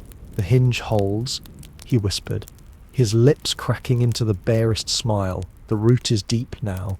The storm cannot tear it." His words rippled through the gathering. The gods lowered their heads in solemn assent. The fairies' song grew steadier, carrying his vow outward into the hills, into the rivers, into the air itself. It was as though the world leaned in to listen, to take the promise into its own memory. Yet Naiv trembled. She held him closer, fearing that his final clarity was farewell. Her voice broke as she whispered, "If the hinge holds, let it not cost you all. Stay with me. The covenant can endure without your death. You have given enough." The antlered king stepped forward, his antlers catching starlight, his presence vast. He laid one hand upon Niam's shoulder, his touch heavy but not cruel. "Child of harp and light, what is given cannot be unwoven. But know this, his root will not be only death. It will be seed, where one life gives fully. Many rise." Niam's eyes burned with grief and defiance. "But I did not consent to lose him. My song was to guard him." The king inclined his head, sorrow carved into his brow. "Then guard him still, not with your strength, but with your keeping. His name, his song, his scar, they are now covenant itself. If you hold them, the world will hold them." At those words, Naiv bent low, pressing her lips to the boy's scar. She whispered his name into it, softly, over and over, as though inscribing it deeper than forgetting could ever reach. And the scar glowed steadier, no longer blazing in torment, but pulsing calm like a heartbeat, a rhythm eternal. The boy's breath steadied, faint but sure. His body did not rise strong. He was frail, his frame hollowed by the giving, but he lived, suspended between flesh and memory, no longer merely boy, not yet entirely spirit. He was hinge embodied, tether between mortal and divine. The fairies' song shifted, no longer fragile, but luminous. Their wings caught the starlight, scattering it like seeds across the land. Wherever the light touched, grass stirred, waters brightened, stones hummed. Memory sank deeper into the bones of the earth, rooted by sacrifice, shielded by song. Bridget stepped forward, her flame rising anew. She touched the boy's brow with fire, not burning but blessing. He is no longer only one of flesh. He is covenant incarnate, and through him, fairies are bound to gods, and gods to mortals. So long as his name is spoken, the hinge endures. Niam clutched him, her tears still falling but mingled now with wonder. She whispered, "Then I will speak it forever." The gods bowed, each in their way. The fairies circled higher, their songs scattering into echoes that would find valleys, villages, hidden hollows, and in that moment, though the boy was frail, though the cost had been terrible, the world itself shifted. A new order was written, not by decree but by song, by scar, by vow. The night deepened around them, stars endless above, the air still with reverence. Yet beyond the horizon, faint tremors stirred, not of storm, but of men, of kingdoms yet to rise, of forgetting that would one day seek to return in subtler guise. The hinge had held, but the future waited, carrying both promise and peril in its unfolding hands. The dawn that followed was tender, as though the world itself had drawn a long breath after the storm and now exhaled in quiet relief. Mist curled over the hills, pale and luminous, catching the early sun like a veil of silver. The fairies lingered in that haze, their wings stirring softly, their voices weaving low murmurs that trembled between joy and sorrow. They had survived, they had endured, yet the memory of fire and storm clung to them, a reminder that peace was never unbroken. The boy, no longer only boy, yet not fully God, rested in Niam's arms. His breath was shallow, his body weakened, but the scar across his chest glowed with a calm radiance. It was no longer searing wound, but living emblem, a rhythm that pulsed in time with the earth beneath them. Where his blood had nearly failed, memory had taken root. Where his strength had faltered, covenant held him upright. He was fragile, yet enduring. Niam gazed upon him with both devotion and dread. Her heart ached with the fear of losing him, yet she marvelled at the quiet majesty that now clung to him. As though starlight itself had entered his veins, she whispered his name, again and again, binding it into air and soil, etching it where forgetting could not reach. Her harp lay across her knees, many strings broken, yet when her fingers brushed it, a low hum rose, resonant with his scar. The two were bound now, song and wound, inseparable. The Tuatha Danann gathered at a distance, their forms luminous in the pale light. Brigid's flame burned bright again, steadied by the boy's vow. Dagda's cauldron glowed with promise, as though brimming with sustenance drawn from sacrifice. Manann's cloak rippled faintly with sea breath, carrying scents of salt and foam even so far from shore. And the antlered king, vast and silent, watched with eyes that reflected both grief and awe. The hinges held, he said at last, his voice deep as the roots of mountains. Memory endures, not as chain but as living current. The storm is broken, yet storms return, for men are ever restless, and forgetting waits in every shadow. Still, the covenant is stronger now than it has been since first we sang the world awake. The fairies bowed their heads, their wings shimmering. One stepped forward, her voice trembling with reverence. He gave more than we dreamed possible. How shall we guard what he has planted? Brigid lifted her flame higher, its glow spilling warmth across the hill. Guard it not with arms nor with decrees. Guard it with stories, with songs. Speak his name as river speaks stone, as fire speaks ash. Let every hearth carry his vow.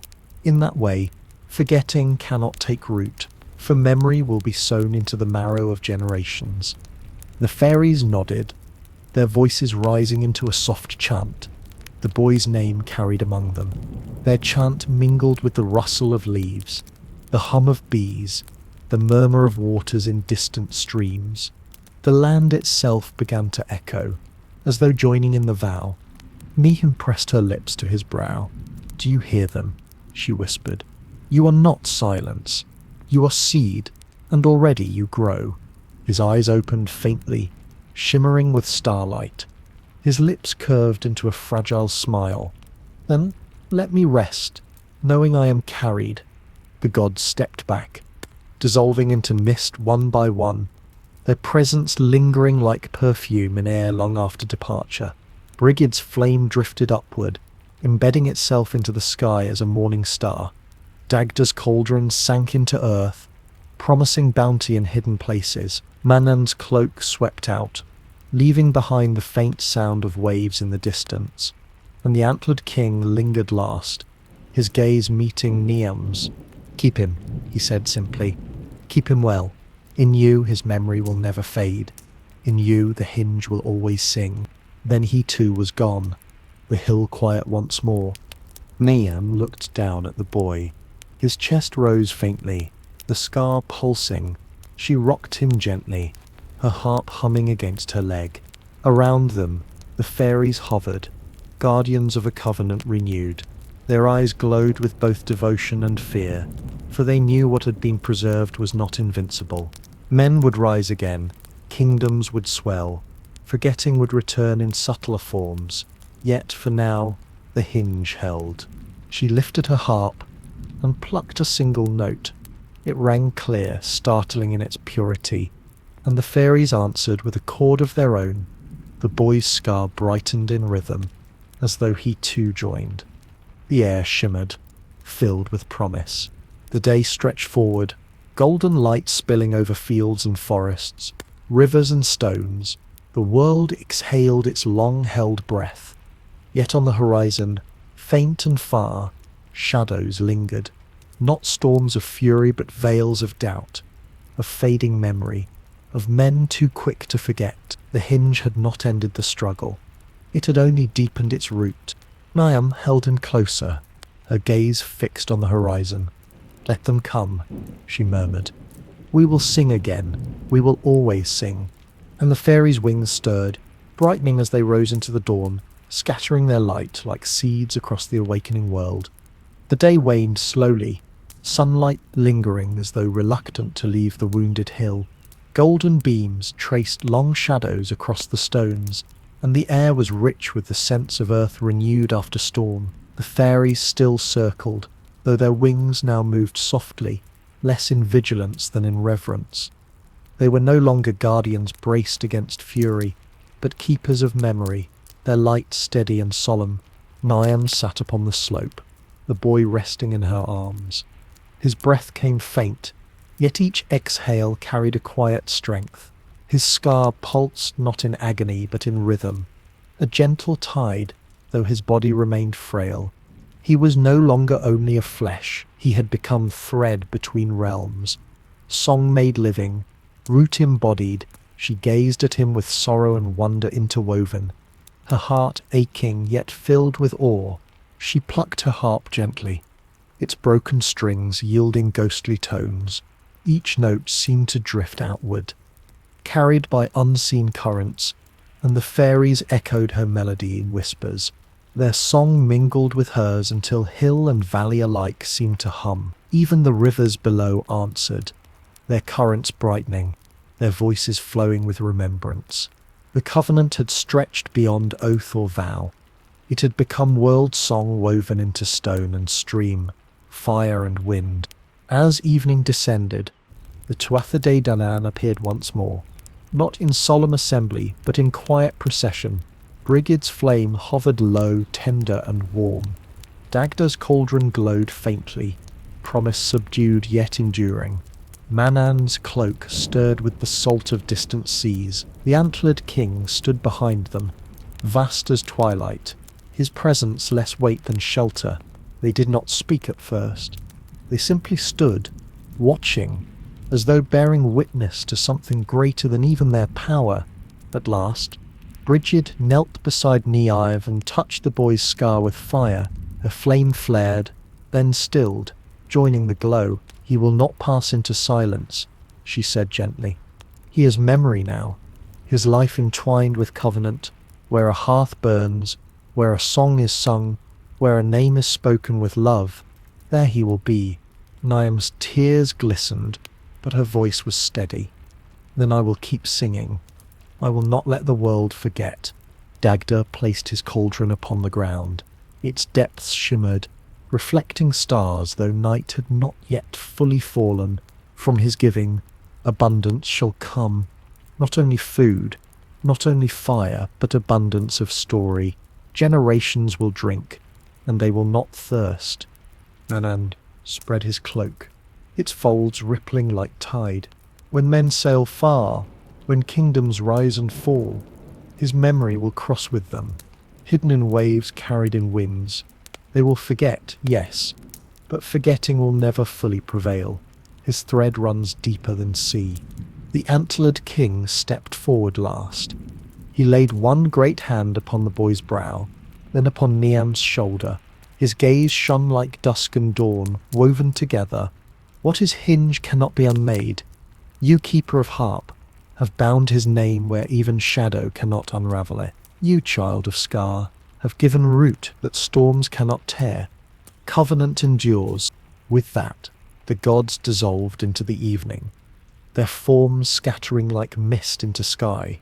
Only their vow lingered, woven into the hush of dusk. The fairies rose higher, their wings scattering starlight as night unveiled itself. They sang not loudly, but as lullaby, a song that threaded through silence like silver seam. Their voices carried across valleys and rivers, into villages where fires burned low, into forests where deer stirred, into seas where waves rolled dark and endless. It was song of remembrance, of hinge that held, of root that drank deep.